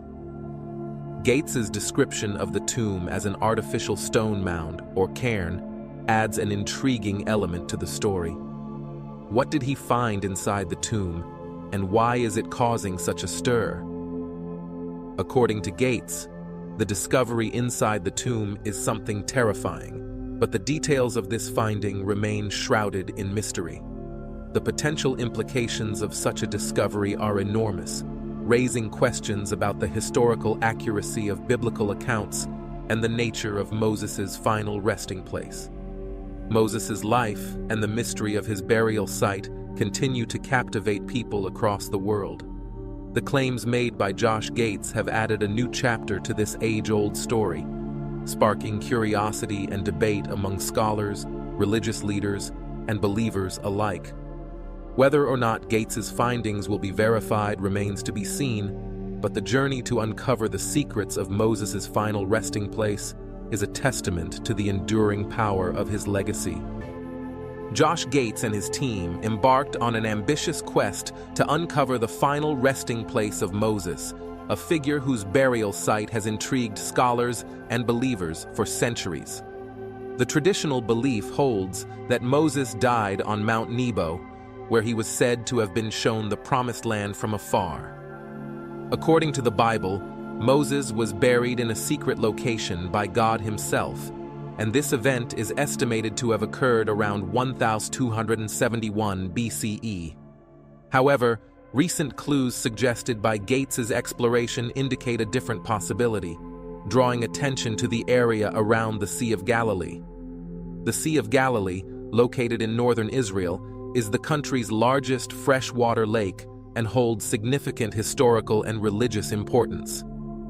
Due to its prominence in the Bible and its rich archaeological potential, Gates and his team decided to focus their search in this region. The expedition, which began planning in early 2018, aimed to uncover any possible connections between this area and Moses' burial. To start, Gates's team gathered historical documents, maps, and other resources to guide their investigation. Their primary objective was to explore underwater sites in the Sea of Galilee that might contain ancient artifacts or structures related to Moses. They established their base of operations near the lake and assembled a diverse team of underwater archaeologists, historians, and diving experts. Modern technology played a crucial role in their search.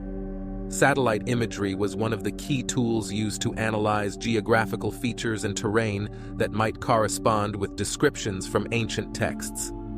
This helped the team create detailed maps of the regions they planned to investigate.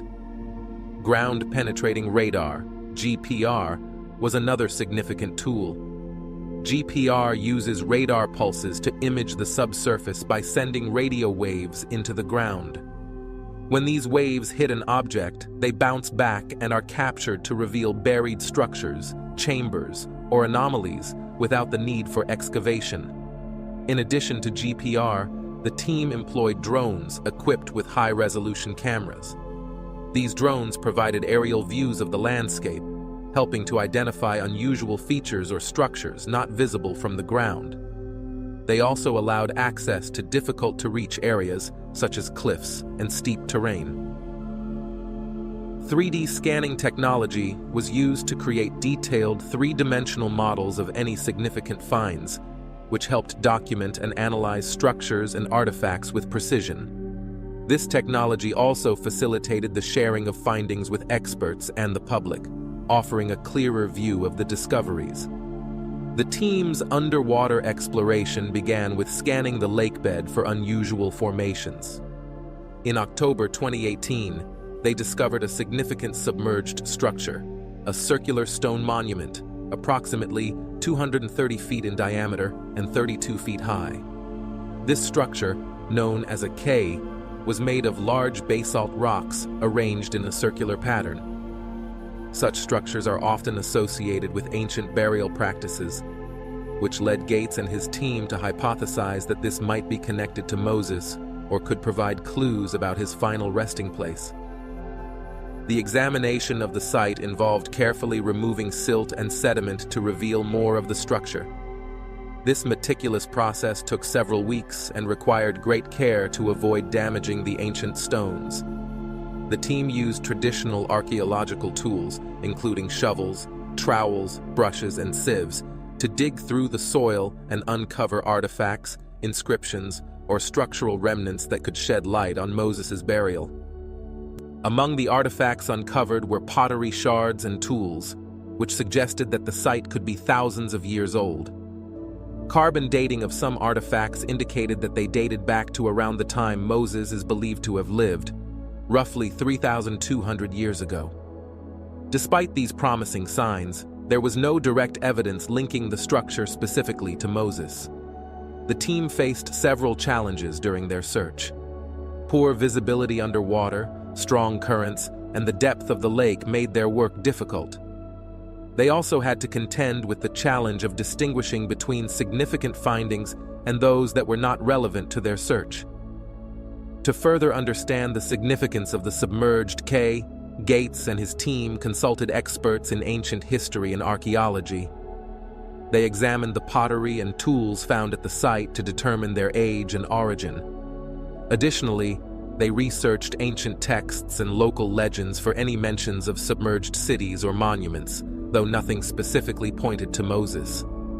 By early 2019, Gates and his team had mapped the entire structure and gathered extensive data. However, despite their efforts, they did not find conclusive evidence linking the discovery directly to Moses. Nevertheless, the search for Moses' burial site continues, reflecting the broader interest in uncovering historical truths about this pivotal biblical figure. The search for Moses' resting place highlights not only the challenges of archaeological exploration, but also the ongoing quest for understanding historical and religious narratives. Different religions and cultures have their interpretations of Moses' final resting place, adding layers of complexity to the mystery. The quest remains open, with ongoing efforts to explore new theories and technologies that might one day provide definitive answers about the location of Moses' tomb. Can we date all of this too? This is the oldest part of the site, and near the entrance to this mausoleum, there is an inscription. In the upcoming segment of this video, we will delve into the intriguing details surrounding alternative locations believed to be the final resting place of Moses. We will explore these sites and understand why they are considered significant. Keep watching as you are about to discover something truly remarkable. First, we turn our attention to Nabi Musa, a notable site in the Judean desert, situated near the Dead Sea and approximately 18.6 miles east of Jerusalem.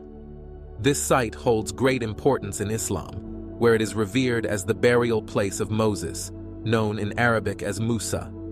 Moses, or Musa, is one of the most pivotal prophets in Islam, his story being mentioned more frequently in the Quran than any other prophet.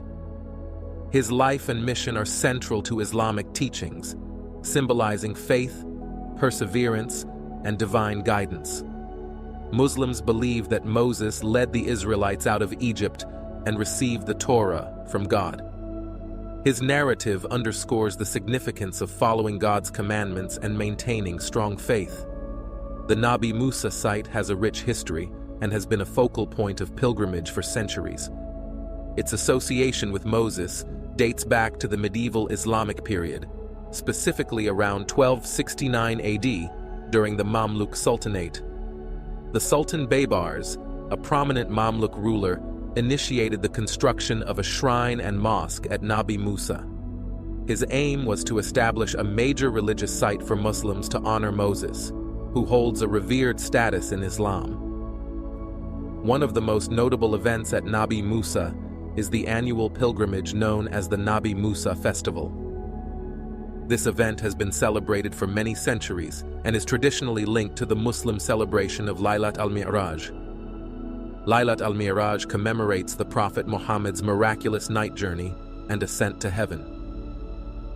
Every year, thousands of Muslims participate in this pilgrimage, which involves a procession starting in Jerusalem and concluding at Nabi Musa. Pilgrims gather at the shrine to partake in various religious ceremonies and celebrations.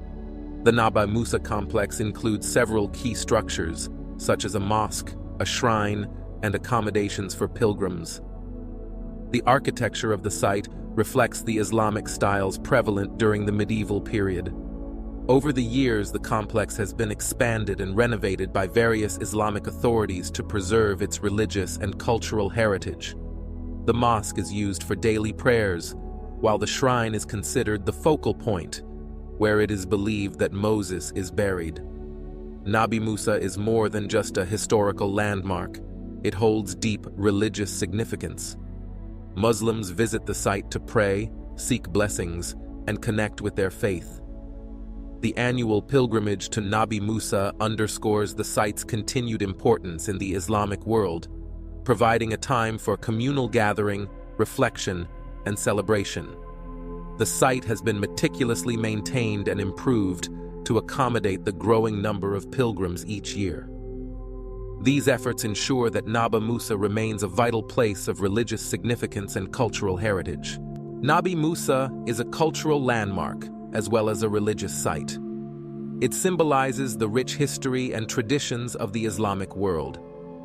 The annual pilgrimage brings together Muslims from diverse backgrounds, fostering a sense of unity and shared faith. The site also serves as an educational resource, offering insights into the history of Moses and his role in Islamic teachings. Today, Nabi Musa continues to be a significant site for Muslims globally, offering spiritual solace and reinforcing their faith. The pilgrimage remains a profound event, attracting thousands of participants annually and serving as a reminder of Moses' enduring legacy in Islamic tradition. In addition to Nabi Musa, another less widely recognized potential burial site of Moses is Jebel Harun, also known as Mount Aaron. Located in Jordan, Jebel Harun is traditionally associated with the biblical figures of Moses and his brother Aaron. According to local belief, Aaron was buried here, and there is a long-standing tradition that suggests Moses might also have been interred at this location. This belief is rooted in religious traditions and historical accounts that have developed over centuries. To understand why Jebel Harun is considered a possible burial site for Moses, we need to examine several factors, including biblical narratives, religious traditions, and archaeological evidence. The association of Jebel Harun with Moses and Aaron draws from various sources, including local folklore and historical accounts that attribute significant religious importance to this mountain. While there is no definitive archaeological evidence to confirm Moses' burial at Jebel Harun, the site's long-standing connection to these biblical figures makes it a noteworthy candidate. Both Nabi Musa and Jebel Harun are sites of considerable religious and historical significance, each with its own unique traditions and claims regarding the final resting place of Moses. Nabi Musa stands out for its role in Islamic pilgrimage and its deep-rooted connection to Muslim traditions, while Jebel Harun is distinguished by its historical and religious associations with the figures of Moses and Aaron. Exploring these sites offers valuable insights into the diverse ways in which Moses' legacy is honored across different cultures and religious traditions. Mountains have long held profound significance across various faiths, often symbolizing sacred spaces where divine encounters and pivotal events take place. In the Old Testament, mountains such as Mount Sinai are depicted as sites of crucial religious revelations, like when Moses received the 10 Commandments from God. As the Israelites wandered the wilderness for 40 years in search of the Promised Land, the Book of Numbers recounts another critical mountain-related event, the death of Aaron at Mount Hor. According to the narrative in Numbers 20, God instructed Moses and Aaron to gather the congregation at Mount Hor, where it was revealed that Aaron would die due to past disobedience. Moses, along with Aaron and Aaron's son Eleazar, ascended the mountain, where Aaron passed away and was buried. This event marked a significant transition in Israelite leadership, ending Aaron's role as high priest and leader of the Levites. The site traditionally associated with this event, Jebel Harun, in modern-day Jordan, has been recognized in Jewish, Christian, and Islamic traditions. Jewish scholars and rabbis, as well as early Christian pilgrims and Islamic tradition, have supported this identification, reflecting the mountain's continued importance across different faiths. Archaeological findings in the nearby ancient city of Petra, a major center of trade and culture in biblical times, further highlight the historical and religious significance of Jebel Harun.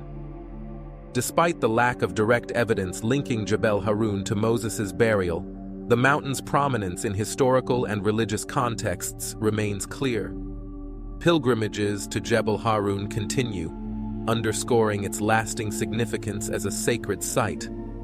The ongoing search for Moses' tomb reflects a deeper quest to understand his enduring influence on religious ethics and moral codes. Although the exact location of his tomb is still unknown, the legacy of Moses endures, symbolizing resilience and divine guidance. Sites like Mount Nebo offer believers a chance to reflect on Moses' teachings and their own spiritual journeys, connecting with their faith and seeking proximity to a revered prophet and leader. The rise of global governance and charismatic leaders. The resonance between unfolding events and ancient biblical prophecies, particularly articulated in Revelation 13, is both compelling and thought-provoking. The scriptures depict a vision of a beast rising from the sea, adorned with blasphemous names and wielding immense authority. The detailed imagery of blasphemous names and symbolic heads aligns remarkably with contemporary political tumults and the rise of charismatic leaders, echoing the prophetic narrative with an uncanny resemblance. In contemplating the state of the world in 2024, one cannot help but notice a striking convergence between contemporary realities and age-old biblical foresight.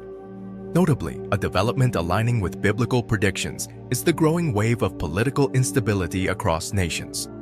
In Revelation 13:2, the imagery of a beast resembling a leopard with feet like those of a bear and a mouth like that of a lion symbolizes a turbulent political environment. Indeed, in 2024, we witness nations grappling with unrest, civil strife, and power struggles, mirroring the prophetic imagery of a world in upheaval. Furthermore, the emergence of charismatic and influential figures on the global stage mirrors the anticipated arrival of a significant world leader, as foretold in biblical prophecy. Drawing a parallel to Revelation 13:3, which depicts a beast with a seemingly fatal wound that miraculously heals, the contemporary world witnesses the rise of leaders who, despite initial setbacks, capture the imagination of people worldwide. These charismatic figures command attention and admiration on a grand scale, akin to the prophesied leader. The geopolitical dynamics of our time also align with biblical prophecies concerning a leader who commands global authority. Revelation 13:7 depicts this leader having authority over every tribe, people, language, and nation. The current trend toward global governance, international alliances, and the concentration of power in the hands of a few resonates eerily with the scriptural forecast. The interconnectedness of nations and the pursuit of a unified world order reflect the prophesied consolidation of authority in Revelation 13:7.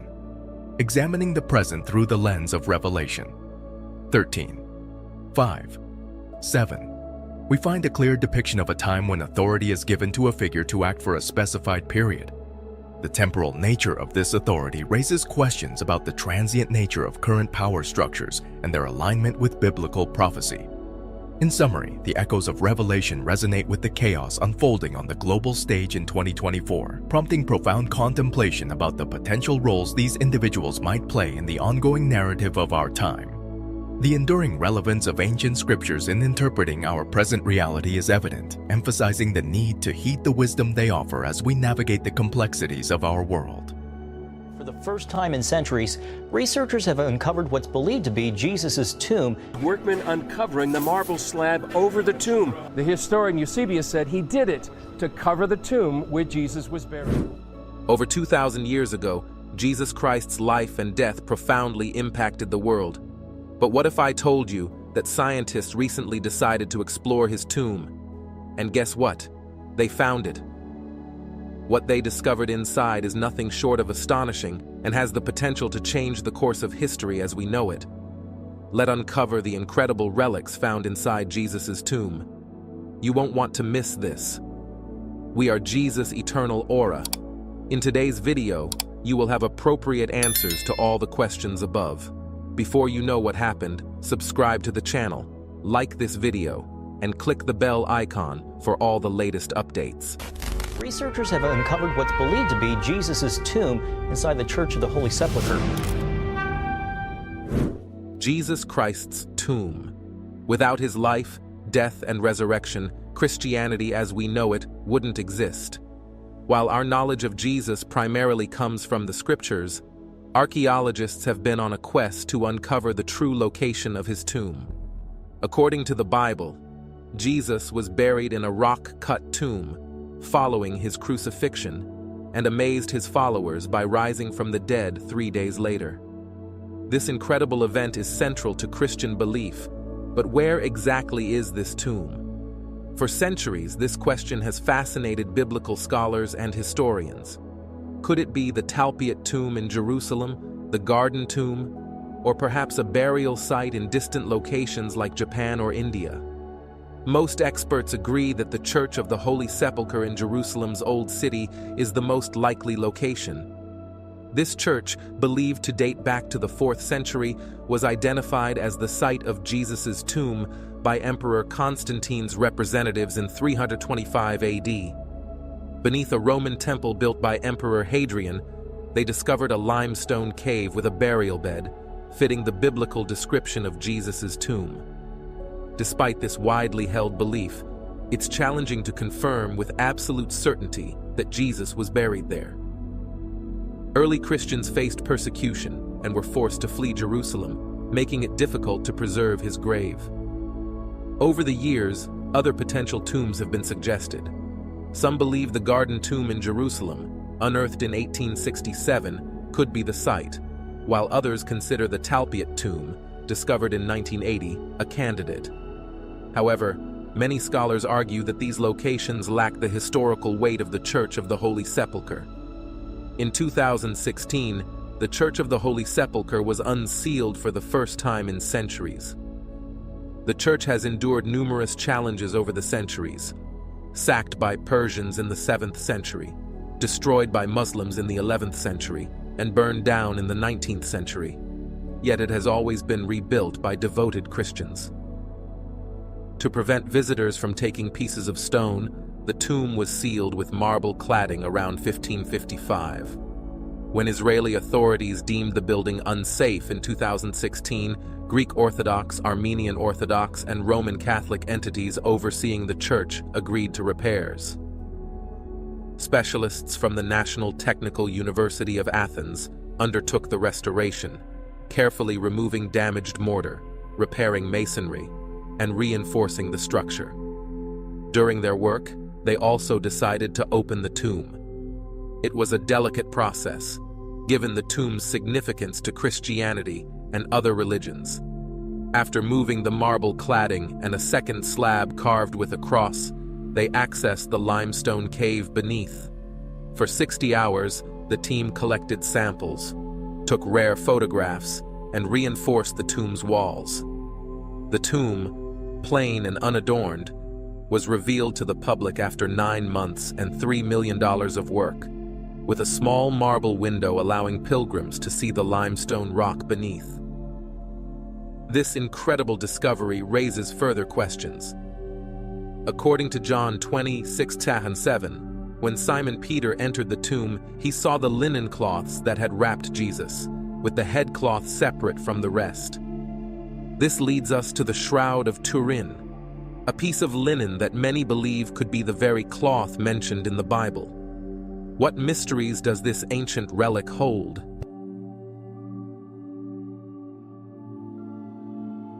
The Shroud of Turin, a highly debated religious relic, has sparked intense controversy, even within the Catholic Church. Carbon dating tests initially indicated that the relic originated between 800 and 1,000 years after Christ, raising suspicions of it being a medieval forgery. To add to the intrigue, the raw data from these tests was kept secret from the public for an astounding 27 years. There were also suspicions that financial incentives were given to the laboratories involved, possibly to promote the myth that the Shroud of Turin was a medieval fake. However, significant new information has emerged, casting doubt on the previous conclusions. Notably, a member of the original examining team has publicly declared that the testing procedure was defective, rendering the results untrustworthy. The Shroud of Turin has been meticulously preserved since 1578 and is currently housed in the Royal Chapel of the Cathedral of San Giovanni Battista. This raises the question of whether government organizations have an interest in keeping its secrets.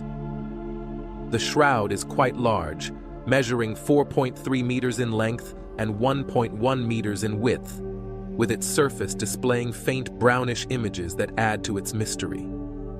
When looking at the shroud, one sees the ghostly image of a man with sunken eyes, standing approximately 5 feet 7 inches tall. One half of the cloth shows an image of a body lying lengthwise, while the other half is folded to cover the entire front from the feet to the face, as though the shroud had witnessed a person's final moments. It is said that the inscriptions on the shroud remarkably resemble the wounds Jesus Christ received while hanging on the cross. The head bears thorn marks, as if covered by a crown of thorns. Cuts on the back indicate a severe beating, while bruises on the shoulders suggest the weight of a heavy load carried. Most poignant are the stains found across the shroud, believed to be bloodstains, rumored to be treasured reminders of the ultimate sacrifice made for humanity. It is important to note that the Catholic Church does not formally certify the authenticity of any relic. While the Church acknowledges the Shroud of Turin, it has not explicitly stated that it is more than an icon of Christian devotion. For millions of pilgrims since the late 19th century, it has symbolized the mystery of the Lord's suffering and death. Researchers have used various scientific methods to investigate the shroud's secrets, bringing more questions than answers. As more studies are conducted, the Shroud of Turin remains a focal point of faith, mystery, and debate, reflecting the enduring enigma of its origins and the story it seems to tell. 3 scientific observations on the shroud.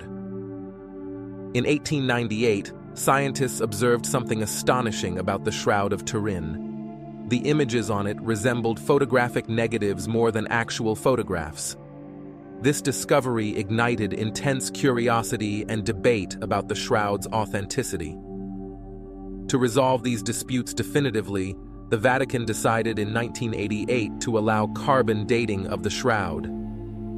Microscopic samples of the linen cloth, each slightly larger than a postage stamp, were distributed to 3 laboratories in different countries. The goal was to use carbon dating to determine the age of the shroud. The results from all 3 laboratories were unexpected. They dated the cloth to between 1260 and 1390, suggesting it was a medieval creation. This conclusion posed a significant problem for scientists, as the shroud's image continued to defy explanation. Despite the carbon dating results, the shroud displayed a photographic negative of a body bearing wounds similar to those Christ would have suffered. Scientists, while confident in their carbon dating methods, could not fully explain the shroud's image or its meaning. For nearly a century, scientists have studied the shroud relentlessly, utilizing the most advanced technology available. However, no one has been able to recreate the enigmatic image it bears. Instead, scientific progress has led to more public disclosure of new data supporting the Turin shroud's authenticity. One notable opinion comes from Barry Schwartz, a member of the initial examination team and the project's official photographer. Initially skeptical, Schwartz was not a practicing Jew and thought the shroud was merely an exquisite painting. However, during the extensive examination of the material, he encountered one of the image's enduring mysteries that continues to intrigue scholars today. The investigation used a specialized tool for X-ray analysis, allowing them to project an image's brightness and darkness vertically into space. Typically, this technique would produce a distorted image based on density, but the shroud allowed for a three-dimensional view of a human shape. This finding implied a high correlation between the image's density and the distance between the cloth and the body. Schwartz concluded that the only possible explanation was the contact between the fabric and the body, dismissing the notion of the image being a mere projection. Traditional pictures or artwork do not contain the same information as the shroud. The team initially searched for binders or paint pigments that would suggest the image was made artificially, but found none. Closer examination revealed that the image consisted of concentrated yellow-colored strands, indicating varying intensity of darkness in specific areas. There was no evidence of external influences or materials used to create the image. However, a radiocarbon test conducted 10 years later cast doubt on the shroud's authenticity, labeling it a medieval artifact. Schwartz highlighted the troubling fact that the British Museum, overseeing the 3 laboratories that conducted the radiocarbon testing, delayed releasing the raw data for 27 years. In scientific practice, such data is rarely withheld for so long. Typically, findings are published in journals, and raw data is shared with other researchers for validation or expansion. When the raw data was finally obtained, it became clear why the delay occurred. The evidence revealed that the sample taken from the shroud was not homogeneous. It was a fragment of cloth with one date hundreds of years later at one end and a different date at the other. Consequently, no single spot on the strip could be positively correlated with the cloth's overall date. Moreover, the researchers failed to gather control samples from other areas of the shroud, a prerequisite for precise radiocarbon dating. Further examination revealed the presence of interwoven cotton in the corner where the sample was taken. Combining cotton and linen or wool and cotton is forbidden by Jewish law, known as the mixing of the kinds. This finding contradicts this directive. High-status burial shrouds were typically made of pure linen, but the discovery of cotton raised the possibility that the shroud was rewoven or repaired at some point. Consequently, the repaired corner used for radiocarbon testing rendered it impossible to date the remaining pieces of the cloth accurately. The revelation that the shroud was medieval led to questions about the study's intentions. An anonymous donor had given a substantial sum of $1 million to the British Museum before the official release of the shroud's date, with the explicit aim of refuting its authenticity. The Oxford Laboratory, one of the 3 labs that examined the shroud, received this money. This raises concerns about whether powerful groups are interested in obscuring the truth about the shroud. In addition to radiocarbon dating, scientists have also examined the blood chemistry on the shroud to search for evidence of its genuineness. The fabric contains type AB blood stains, more common among Jews than the general population. Furthermore, the blood retains a vivid red hue, which adds to the intrigue surrounding the shroud. Despite extensive scientific efforts, the Shroud of Turin remains a mystery. While carbon dating suggests it is a medieval artifact, the image on the cloth defies conventional explanations. the lack of evidence for artificial creation and the findings related to blood chemistry continue to fuel debates about its authenticity. As technology advances and more data is disclosed, the shroud's true nature may one day be fully understood, but for now, it remains one of history's most enigmatic relics.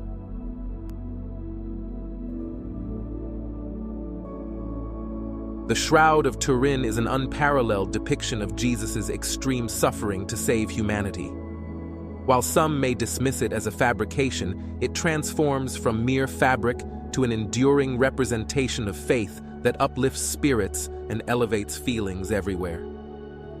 Here are two compelling stories about the shroud that will touch your heart. In 1418, during the 100 Years' War, Lere Jaffro Dez's granddaughter, Margaret des Charnes, and her husband offered to store the shroud in their castle for safekeeping.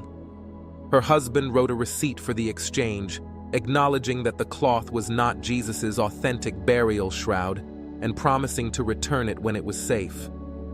However, Margaret later refused to return it and instead took it on tour, advertising it as Jesus' real burial shroud. In 1453, she sold the shroud to the royal house of Savoy, which ruled over parts of modern-day France, Italy, and Switzerland, in exchange for 2 castles.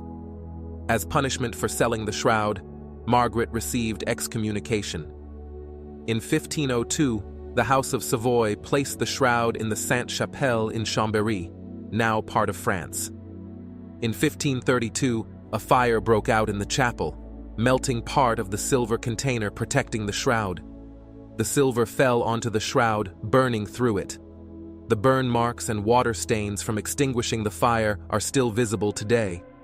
In 1578, the House of Savoy moved the shroud to the Cathedral of St. John the Baptist in Turin, Italy, where it has remained, except during World War II, when it was relocated for safekeeping. In April 2020, Turin Archbishop Cesare Nocilia announced that, in light of the devastation caused by COVID-19, people worldwide could view the Shroud of Turin online for Easter. On the Thursday before the holiday in 2020, Italy reported 143,626 known cases of COVID-19 and 18,279 deaths from the virus. Archbishop Nociglia said he was motivated to provide a live stream of the shroud to thousands who requested to view it during the global crisis. Thus, the shroud remains sacred, reviving thousands of souls worldwide. Before you click off, wouldn't you love to know what Jesus looked like while he was on earth? For centuries, the most common image of Jesus Christ in Western cultures has been that of a bearded, fair-skinned man with long, wavy, light brown or blonde hair and blue eyes. However, the Bible does not describe Jesus physically, and all evidence indicates he probably looked very different from this portrayal. The Bible offers few clues about Jesus' physical appearance. Most of what we know about him comes from the first 4 books of the New Testament, the Gospels of Matthew, Mark, Luke, and John. According to the Gospels, Jesus was a Jewish man born in Bethlehem and raised in Nazareth in Galilee, formerly Palestine, now northern Israel, during the 1st century. According to Luke 3:23, Jesus was about 30 years old when he began his ministry. The Bible tells us virtually nothing about what he looked like, except that he did not stand out in any particular way. When Jesus was arrested in the Garden of Gethsemane before the crucifixion, Judas Iscariot had to point Jesus out to the soldiers among the disciples, presumably because they all appeared similar. For many scholars, Revelation 1:14-15 offers a clue that Jesus' skin was darker and his hair was woolly in texture. The hairs of his head were white, like white wool, like snow. His eyes were like a flame of fire. His feet were like burnished bronze, refined in a furnace. According to Robert Cargill, assistant professor of classics and religious studies at the University of Iowa and editor of Biblical Archaeology Review, we do not know what Jesus looked like, but if all we know about him is true, he would have looked like a Jewish Galilean. Depictions of Jesus have changed over the centuries. Some of the earliest known artistic representations of Jesus date to the mid-3rd century AD, more than 2 centuries after his death. These paintings from the ancient catacombs of St. Domitilla in Rome, discovered about 400 years ago, reflect one of the most common images of Jesus at the time. The Good Shepherd, a young, short-haired, beardless man with a lamb around his shoulders. Another rare early portrait of Jesus was discovered in 2018 on the walls of a ruined church in southern Israel. Painted in the 6th century AD, it is the earliest known image of Christ found in Israel, portraying him with shorter curly hair, a depiction common to the eastern region of the Byzantine Empire, especially in Egypt and the Syria-Palestine region, but which disappeared from later Byzantine art. The long-haired, bearded image of Jesus that emerged in the 4th century was heavily influenced by representations of Greek and Roman gods, particularly the all-powerful Greek god Zeus. At that point, Jesus started to appear in a long robe, seated on a throne, such as in the 5th century mosaic on the altar of the Santa Pudenziana Church in Rome, sometimes with a halo surrounding his head. The point of these depictions was to emphasize Jesus' divine and kingly status. The Shroud of Turin remains a profound and mysterious artifact that continues to captivate and inspire. Whether viewed as a miraculous relic of Jesus' crucifixion or a historical enigma, it stands as a testament to the enduring power of faith and the profound impact of Jesus' life and death. Stories were never intended to show him as a man, but to make theological points about who Jesus was: Christ, King, Judge, and the Divine Son. Joan Taylor, professor of Christian origins and Second Temple Judaism at King's College London, noted that these depictions have evolved into the standard images of Jesus we recognize today. However, not all images of Jesus conform to the dominant portrayal seen in Western art. Different cultures worldwide have depicted him as one of their own, reflecting the dominant racial identity of each culture. But can we get a more definite clue from science? Let's find out. In 2001, retired medical artist Richard Neve led a team of Israeli and British forensic anthropologists and computer programmers in creating a new image of Jesus. They based this reconstruction on an Israeli skull dating to the 1st century AD, using computer modeling and their knowledge of what Jewish people looked like at the time. While no one claims it is an exact reconstruction of Jesus' appearance, scholars consider this image, depicting a man around 5 feet tall, with darker skin, dark eyes, and shorter, curlier hair, more accurate than many artistic depictions of the Son of God. In her 2018 book, What Did Jesus Look Like?, Taylor used archaeological remains, historical texts, and ancient Egyptian funerary art to conclude that Jesus, like most people in Judea and Egypt of his time, most likely had brown eyes, dark brown to black hair, and olive brown skin. He may have stood about 5 feet 5 inches, 166 centimeters tall, which was the average height for a man at the time. While Cargill agrees that these more recent images of Jesus, including darker, perhaps curlier hair, darker skin, and dark eyes, probably come closer to the truth, he stresses that we can never really know exactly what Jesus looked like. According to him, Jewish Galileans didn't have blue eyes and blonde hair 2,000 years ago. Thus, the question of what Jesus looked like will only be resolved when he returns or we meet him in heaven. Have you ever pondered the enigmatic allure of ancient prophecies? Delving into the depths of time, we unearth legends and writings that foretell events capable of reshaping the very fabric of our existence. Humanity teeters on the precipice of fate, with cryptic signs and forgotten omens from epochs past hinting at a future fraught with peril and unimaginable marvels.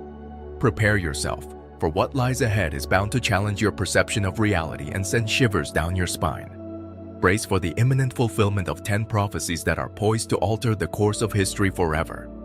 Stay tuned as we delve into the prophecy that will shock you. Don't forget to like and subscribe to our channel for more interesting content.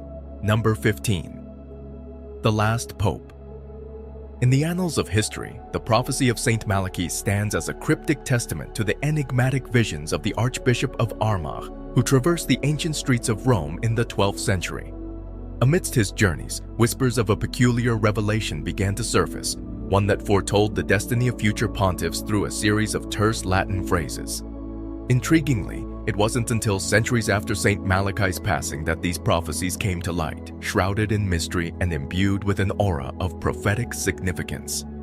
Among the prophecies, one looms particularly ominous: the prediction of a final pope bearing the name Peter, whose tenure would herald turmoil within the Roman Church and, some speculate, even signal the apocalyptic denouement of days. Initially relegated to the realm of obscure lore, this prophecy gained newfound relevance with the unprecedented resignation of Pope Benedict XVI, paving the way for the ascension of Pope Francis. With the name Francis chosen for the pontiff, speculation ran rife among prophecy aficionados. Despite Pope Francis's Argentine origins and birth name, Jorge Mario Bergoglio, proponents of the prophecy discerned potential ties to Rome and the prophesied Peter. They pointed to the Pope's Italian heritage, tracing his lineage to Italian immigrants, thus forging a tenuous yet tantalizing link to the eternal city. Yet, amidst the fervor of conjecture, skepticism persists. Many remain cautious, cognizant of the elusive nature of prophecy and the vagaries of interpretation. Only the relentless march of time holds the key to unraveling the veracity of these age-old prognostications. Patience becomes our ally as we await the unfolding of events, poised on the precipice of revelation, ever vigilant for the emergence of truth from the veils of uncertainty. Number 14. Vladimir Putin takes over the world. Nestled within Bulgaria's Koju Mountains lies a mysterious graveyard steeped in tales of enchantment, its mystique perpetuated by the resting place of a remarkable woman known as Baba Vanga.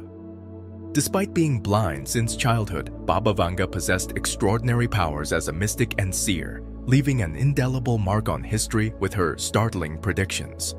From the collapse of the Soviet Union to the tragic Chernobyl disaster, the sinking of the Russian submarine Kursk, and the harrowing events of September 11, 2001, Baba Vanga's prophetic insights have both astonished and unsettled the world. Her prescient abilities extended beyond geopolitical events, delving into the underlying tensions of North Korea and forewarning of natural disasters and impending conflicts.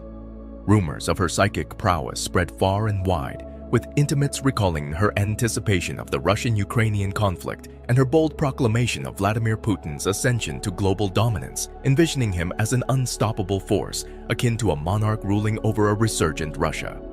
Yet, amidst the intrigue surrounding Baba Vanga's prophecies, uncertainty looms over the exact date of Putin's prophesied reign, prompting conjecture among self-proclaimed mystics. While some envisage a swift demise for the Russian leader at the hands of his own people, the veracity of such claims remains shrouded in ambiguity, tethered to the unfolding events of the future.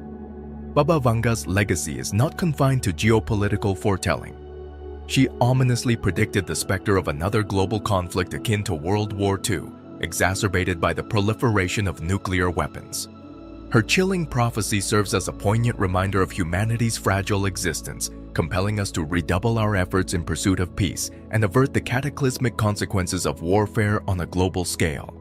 Despite the gravity of Baba Vanga's predictions, hope endures in the collective human spirit, buoyed by the belief that the trajectory of the future is not immutable. As we grapple with the delicate interplay between fate and free will, Baba Vanga's heritage serves as both a warning and a call to action, spurring us to choose a path of enlightenment and cooperation over the precipice of destruction. Number 13. Necromancy. Decades ago, envisioning a future where communication with the departed, uploading consciousness into computers, and microscopic robots coursing through our veins would have been dismissed as pure science fiction. However, there exists a man who challenges such notions, a visionary named Ray Kurzweil, whose insights have garnered him invitations to Bill Gates' residence on 2 occasions. Kurzweil is not just a man. He's a trailblazer, a futurist, and the eminent lead engineer at Google, whose profound impact on technology spans nearly 4 decades. Among his many innovations, Kurzweil conceived the concept of the flatbed scanner, pioneered the development of the first genuine electric piano, and engineered the inaugural speech recognition software with a vast lexicon. His expertise in artificial intelligence has captivated technophiles worldwide, elevating him to a sought-after speaker commanding fees upwards of $225,000 per event. Kurzweil's prognostications transcend mere speculation. They offer glimpses into a future where the impossible becomes plausible. He envisions a reality where virtual reality serves as a conduit to commune with departed loved ones within the next 3 decades. Such a notion may seem fantastical, but Kurzweil's rationale is rooted in the potential of nanobots, minuscule robots capable of extracting human memories and transferring them onto memory drives. Advanced artificial intelligence algorithms would then replicate these memories, along with the personality, voice, and the intellect of the deceased. The lines between reality and simulation blur as we engage with AI replicas of our cherished ones, oblivious to their synthetic nature. What lends credence to Kurzweil's assertions is his remarkable track record.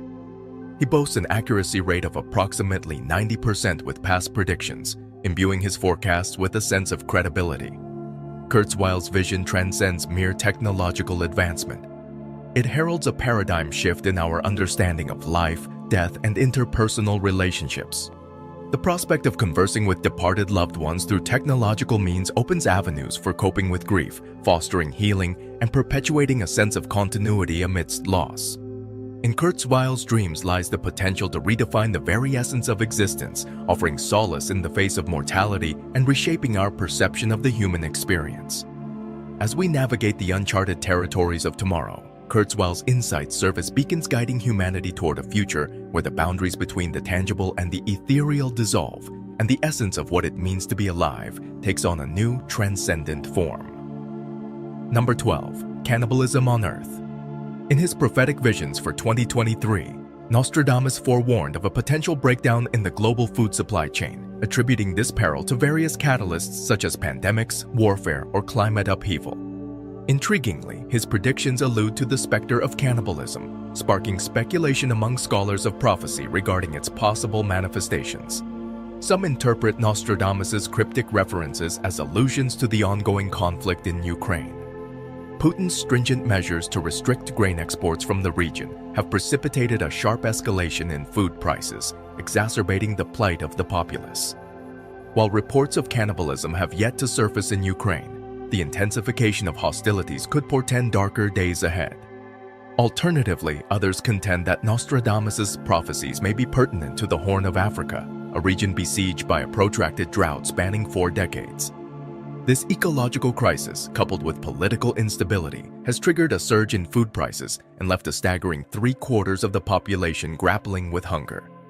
With an additional 27 million individuals relying on food aid, the specter of famine looms ominously, potentially culminating in the unthinkable act of cannibalism.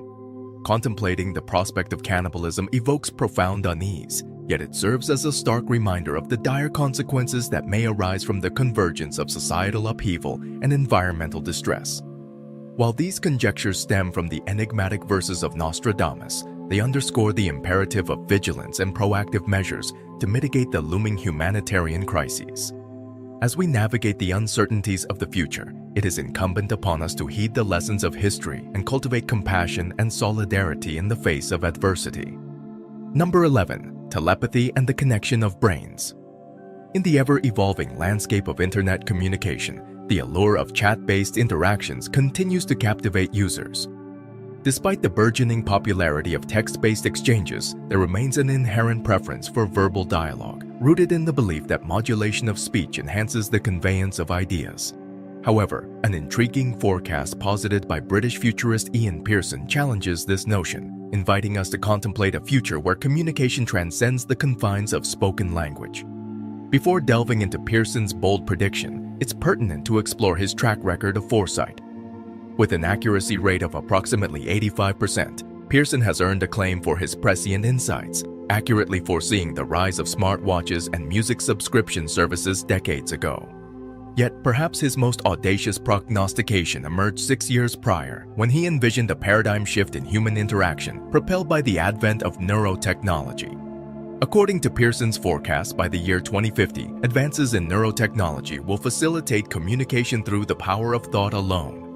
This transformative technology hinges upon the integration of computer chips into our brains, establishing a neural interface with sophisticated cloud-based networks interconnected via quantum computing. Through this neural network, individuals could effortlessly transmit words and thoughts without verbal articulation, effectively harnessing the power of telepathy. The implications of such technology are staggering. Imagine engaging in conversations, acquiring knowledge, and exchanging messages with mere thoughts, unencumbered by the limitations of spoken language. Moreover, the prospect of accessing vast repositories of information and assimilating another individual's skills directly into our minds through a concept Pearson dubs the Hybrid Intelligence Biometric Avatar, HEA, promises to revolutionize human cognition. While Pearson's prophecy may initially sound fantastical, it's imperative to recall the trajectory of technological progress. History abounds with examples of once unthinkable advancements becoming reality,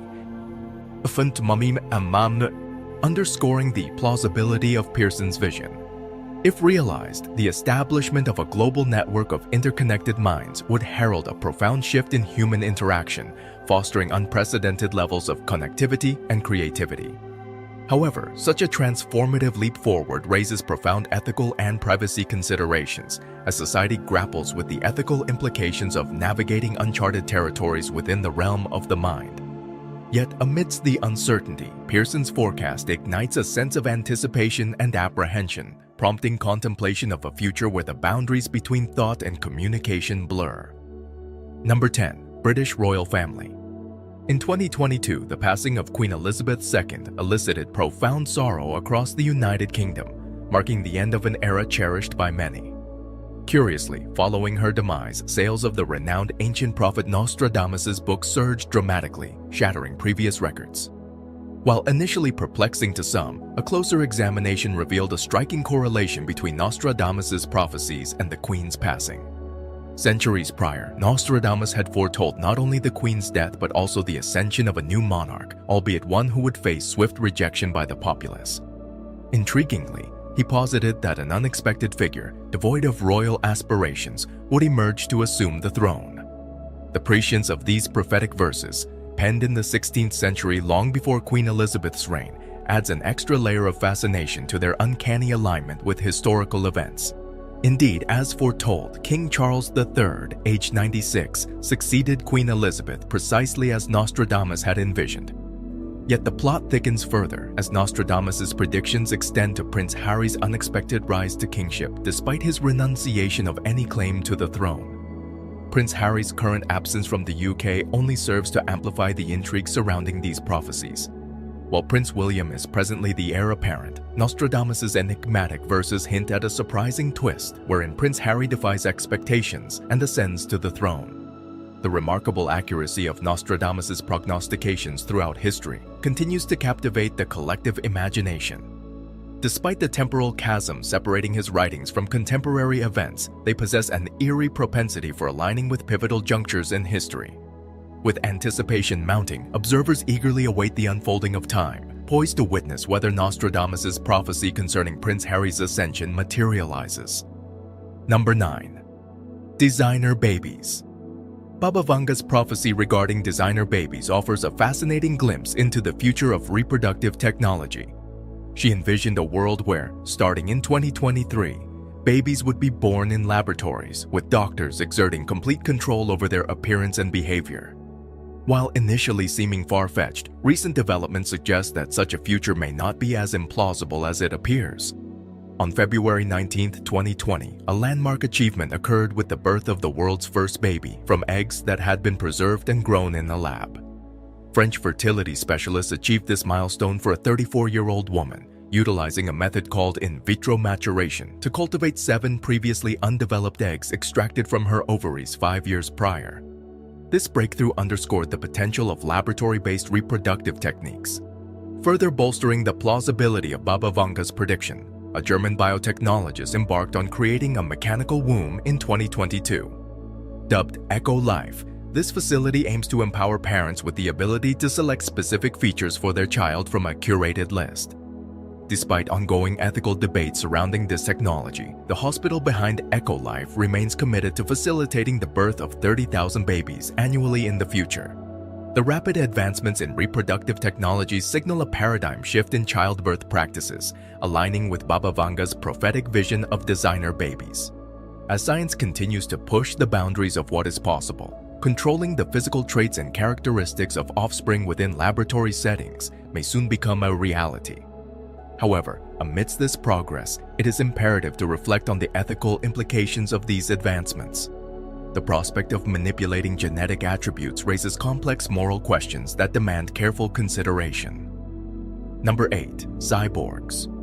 In the contemporary world, the enigma of cyborgs has been unraveled, yet delving into the annals of history offers insight into the trajectory of future advancements.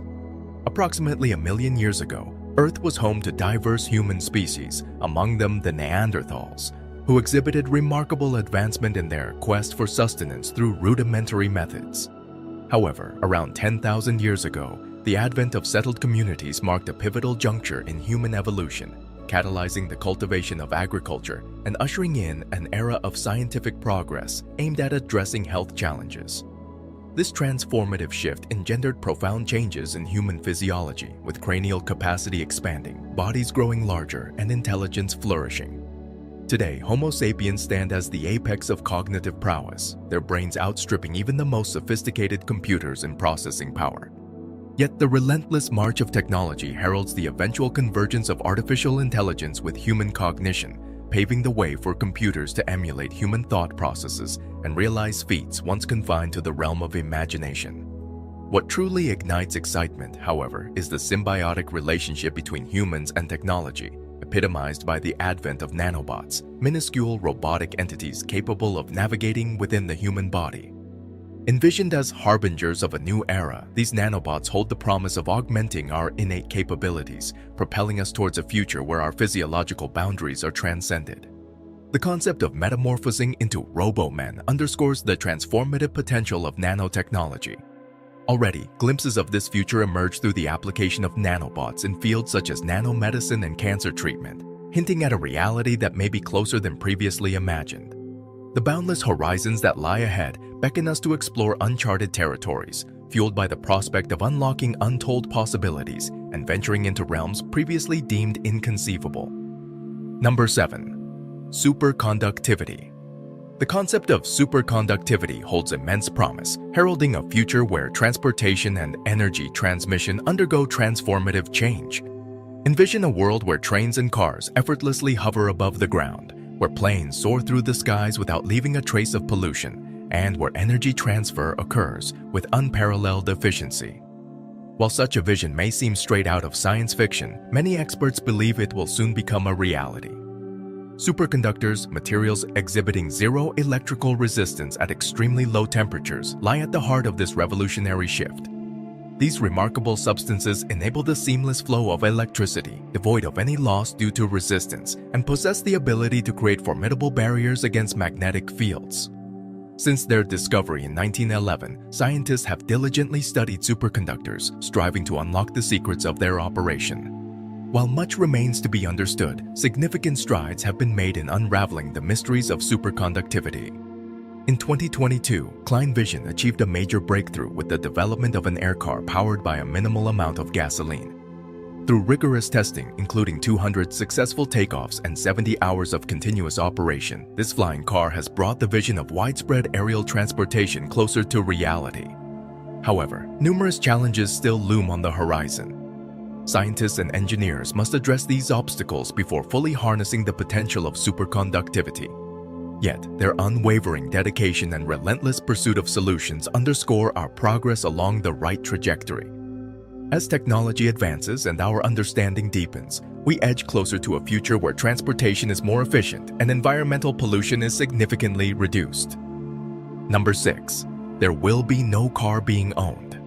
Professor Benjamin Clark, hailing from the esteemed University of Oregon, offers a compelling forecast suggesting a paradigm shift in our attitudes towards car ownership within the next 15 years.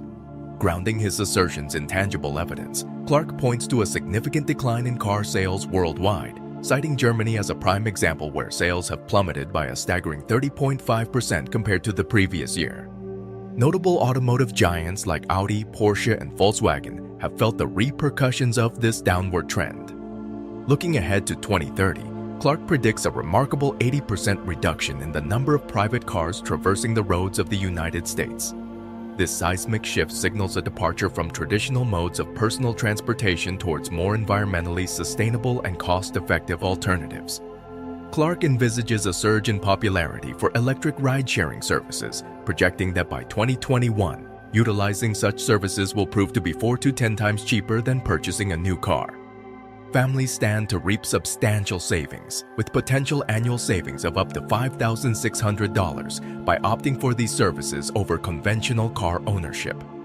Furthermore, Clark anticipates a proliferation of self-driving cars, also known as autonomous vehicles, AVs, which are poised to become increasingly commonplace and affordable. Some companies may even offer free rides in AVs, albeit accompanied by targeted advertising. This vision paints a vivid picture of a future where car ownership wanes in popularity, supplanted by more efficient, economical, and environmentally conscious modes of transportation. Clark's insights into the future of transportation are particularly salient given the current trajectory of declining car sales and the growing prominence of electric ride-sharing services and AV technology. As we contemplate the implications of Clark's prognostications, it becomes clear that the transportation landscape stands on the precipice of a profound transformation. With convenience, affordability, and environmental sustainability at the forefront, the impending shift away from car ownership heralds a new era of mobility, one characterized by innovation and adaptability. Number 5. Unlimited energy. The concept of free energy is a captivating notion that continues to intrigue and inspire contemplation. In our modern era, where reliance on distant celestial bodies like the sun reigns paramount, the prospect of harnessing its boundless energy directly here on Earth tantalizes the imagination. At a staggering distance of 150 million kilometers, the sun stands as a colossal nuclear fusion powerhouse, yet we grapple with the challenge of tapping into its radiant potential. Scientists envisage a future where humanity emulates the sun's energy production through the creation of specialized generators capable of sustaining scorching plasma for extended durations. However, formidable obstacles loom on this path, not least the daunting task of maintaining a robust magnetic field encompassing the plasma. The endeavor necessitates substantial financial investment, yet optimism persists that technological advancements, coupled with robotic assistance, could yield tremendous returns in the form of approximately 500 megawatts of power generated within seconds, all while remaining economically viable. The quest for free energy is far from novel. Indeed, luminaries like Nikola Tesla blazed trails in this arena. Tesla's groundbreaking experiments yielded a device purportedly capable of harnessing energy from the cosmos, a notion that reverberates through contemporary scientific discourse. Today, conjecture abounds regarding the potential of this cosmic energy, with conjecture suggesting that even a fraction of its potency could satiate global energy demands, offering a tantalizing glimpse into a future powered by inexhaustible sources. Yet, amidst the fascination and optimism surrounding free energy, whispers of clandestine progress and covert advancements pervade. Speculation swirls regarding the existence of nations harboring secrets of breakthroughs in free energy technology, fueling conjecture about the veiled motivations underlying such secrecy. If substantiated, these claims prompt introspection, questioning the ethical implications of withholding transformative advancements from the global populace. Nevertheless, the journey toward realizing the promise of free energy remains fraught with uncertainty, its timelines and fruition shrouded in ambiguity. As we navigate the labyrinthine corridors of scientific inquiry, the allure of free energy persists, a beacon of hope symbolizing humanity's relentless pursuit of innovation, discovery, and a brighter tomorrow. While definitive answers elude us, the quest for free energy serves as a testament to the indomitable spirit of exploration that defines our collective journey toward a more enlightened future. Number 4. Solar Tsunami. One of the pivotal prophecies attributed to Baba Vanga pertains to a solar event forecasted for 2024, wherein she foresaw a solar wave wreaking havoc by disrupting Earth's magnetic shield. This cataclysmic event, she warned, would unleash potent atmospheric disturbances akin to the impact of nuclear detonations and subject the planet to the onslaught of solar flares, resulting in widespread blackouts and communication breakdowns. Alarmed by the gravity of Baba Vanga's prediction, scientists have undertaken extensive research to discern the veracity of her prophetic vision. Recent studies have uncovered the presence of a magnetic filament near the sun's equator, teeming with an abundance of magnetic field lines. This discovery has raised concerns that a solar eruption could propel a colossal solar storm towards Earth, triggering an electromagnetic surge capable of disrupting critical systems such as GPS navigation and the power grid. While solar maximum events, occurring approximately every 11 years, have historically posed minimal threats, the escalating reliance on technology renders humanity increasingly vulnerable to their potential impact. Scientists caution that these solar storms could precipitate unprecedented blackouts, imperiling millions of lives. Presently, the precise manifestation of Baba Vanga's prophecy remains uncertain, leaving open the possibility of whether the anticipated solar flares will materialize in proximity to Earth's orbit or pass by harmlessly. Yet, it underscores the imperative of remaining vigilant and prepared for natural calamities of such magnitude as we navigate an era of rapid technological advancement. Ultimately, only time will unveil the veracity of Baba Vanga's prognostication and the extent to which it may reshape the fabric of our world. Number 3. Mars Mission. There existed a renowned French astrologer by the name of Michel de Nostradamus, known far and wide as Nostradamus, acclaimed as one of the foremost fortune-tellers of his era. His prophetic insights bore an uncanny accuracy, elevating him to unparalleled fame and admiration. Nostradamus bequeathed to posterity his remarkable tome, Les Prophéties, brimming with a staggering 942 predictions, many of which unfolded into reality following his passing. What set Nostradamus apart was the poetic elegance suffusing his prognostications, imbuing them with a captivating allure that offered tantalizing glimpses into the future. Among his myriad prophecies, one pertaining to the year 2023 stands out. Nostradamus envisioned a celestial spectacle wherein the light of Mars would dim concomitantly, with a heavenly conflagration descending upon a grand edifice. Recent conjectures from luminaries such as Elon Musk and organizations like NASA suggest that human habitation on Mars may not materialize until around 2029. This revelation lends credence to Nostradamus's forewarning, underscoring potential perils attendant to pioneering interplanetary ventures. As the epic of 2023 dawns upon us, it heralds a horizon brimming with boundless possibilities. Will this era be defined by epochal triumphs or shadowed by imminent dangers? Only the inexorable march of time holds the key to unraveling the enigma concealed within its veiled embrace. Number 2. The Cure for Cancer. In 2021, the renowned scientist Michio Kaku delved into the ongoing battle against cancer, expressing optimism for the future despite the absence of definitive cures for afflictions such as Alzheimer's, Parkinson's, and certain types of cancer. Kaku introduced a groundbreaking approach to combating cancer known as magic bullets, leveraging the capabilities of nanomedicine. This innovative technique harnesses minute chemical agents within our cells to selectively target cancerous cells, capitalizing on the remarkable advancements in nanotechnology. Of particular intrigue is Kaku's proposition that our lavatories could serve as an initial line of defense against cancer. The notion that bodily fluids may harbor subtle indicators of incipient cancerous growths, detectable even years before they manifest as tumors, prompts contemplation. Despite the latency period of up to a decade before these nascent malignancies become apparent, Kaku envisions a future wherein DNA chips, capable of identifying early-stage cancer markers, could facilitate discovery right within the confines of the bathroom. Imagine a scenario where your toilet acts as an early warning system, alerting you to the presence of cancerous cells in your body, affording a substantial 10-year window for intervention. Such a paradigm shift could potentially obviate the need for the term tumor in the lexicon, as proactive detection could preempt the onset of malignancies. Indeed, future generations may marvel at the erstwhile apprehension surrounding cancer, viewing it akin to a commonplace ailment like the common cold.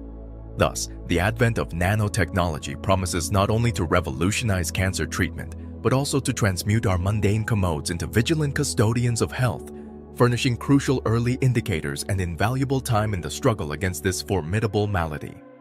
Number 1. Robotic Machine. In today's digital age, the allure of online shopping platforms like Amazon and eBay has reshaped the retail landscape, blurring the distinction between virtual and physical storefronts.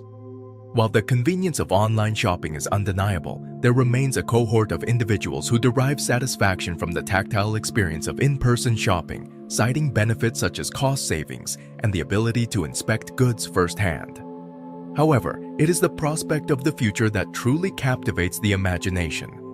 Bold predictions suggest that the era may dawn where venturing outside to procure essentials becomes obsolete, replaced instead by the arrival of delivery drones directly to our doorsteps.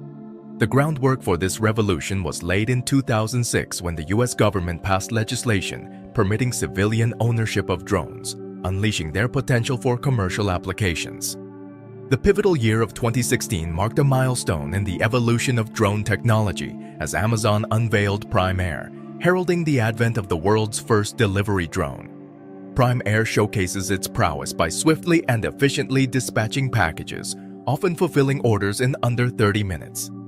Yet this is merely the tip of the iceberg, as advancements in technology promise to further revolutionize the retail landscape in the years ahead. As technology continues to advance, the boundaries of possibility expand exponentially. In the not-too-distant future, robots may not only redefine the parameters of economic feasibility, but also find themselves embroiled in legal battles over their rights and responsibilities. What may sound like the premise of a science fiction narrative is, in fact, a tantalizing glimpse into a future that looms closer than many realize. As we bid adieu, let us carry with us the lessons gleaned from the secrets of faith, mindful of the profound wisdom embedded within the annals of prophecy. For in the ceaseless ebb and flow of time, it is the enduring quest for understanding that illuminates our journey, casting light upon the shadows of uncertainty. Until we meet again, may the echoes of prophecy continue to stir our imagination, inspiring us to chart a course towards a future imbued with hope, resilience, and boundless possibility. If you enjoyed this video, please give us a like and subscribe. Your support will be our motivation. And don't forget to turn on the notification bell to update the latest video from our channel. Hope to see you in the next videos. Goodbye and God bless you. With tools in hand and determination in their hearts, these intrepid experts delved deep into the earth, carving through layers of stone to reveal a hidden chamber filled with the echoes of ages past. As the dust settled and the debris was cleared, the hallowed crypt was unveiled before a breathless crowd. Their hearts fluttered with anticipation as the veil of time was lifted and the secrets of antiquity were laid bare for all to see. Among the first to gaze upon this sacred site were representatives from the Roman Catholic, Armenian, and Greek Orthodox churches, their eyes alight with wonder and reverence. Led by the esteemed National Geographic archaeologist Frederick Hebert, this gathering bore witness to a moment of unparalleled significance. For centuries, the tomb of Jesus had remained sealed, a silent sentinel guarding its precious cargo from the ravages of time. But today, as the excavation unfolded, a new chapter in history was written, revealing the truth behind this legendary site.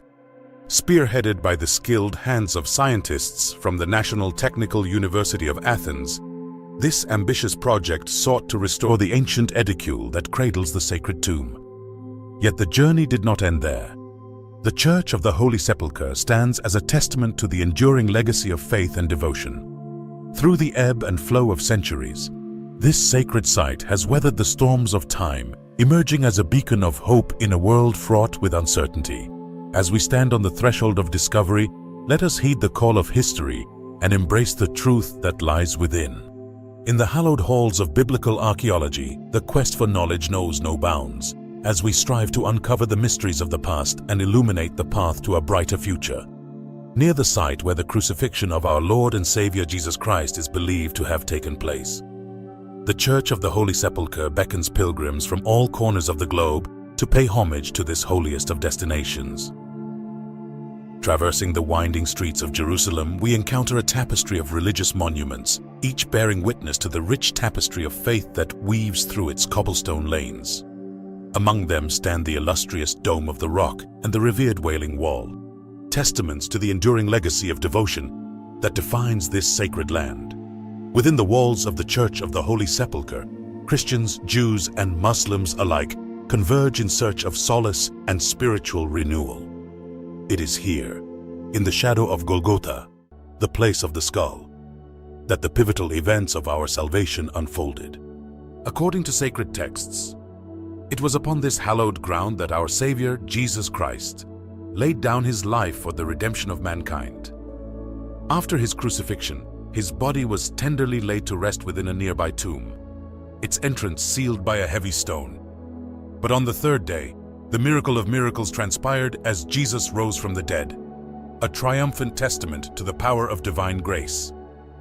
Emerging from the confines of the tomb, he appeared to his apostles, charging them with a sacred mission to spread the good news of spiritual redemption to all corners of the earth.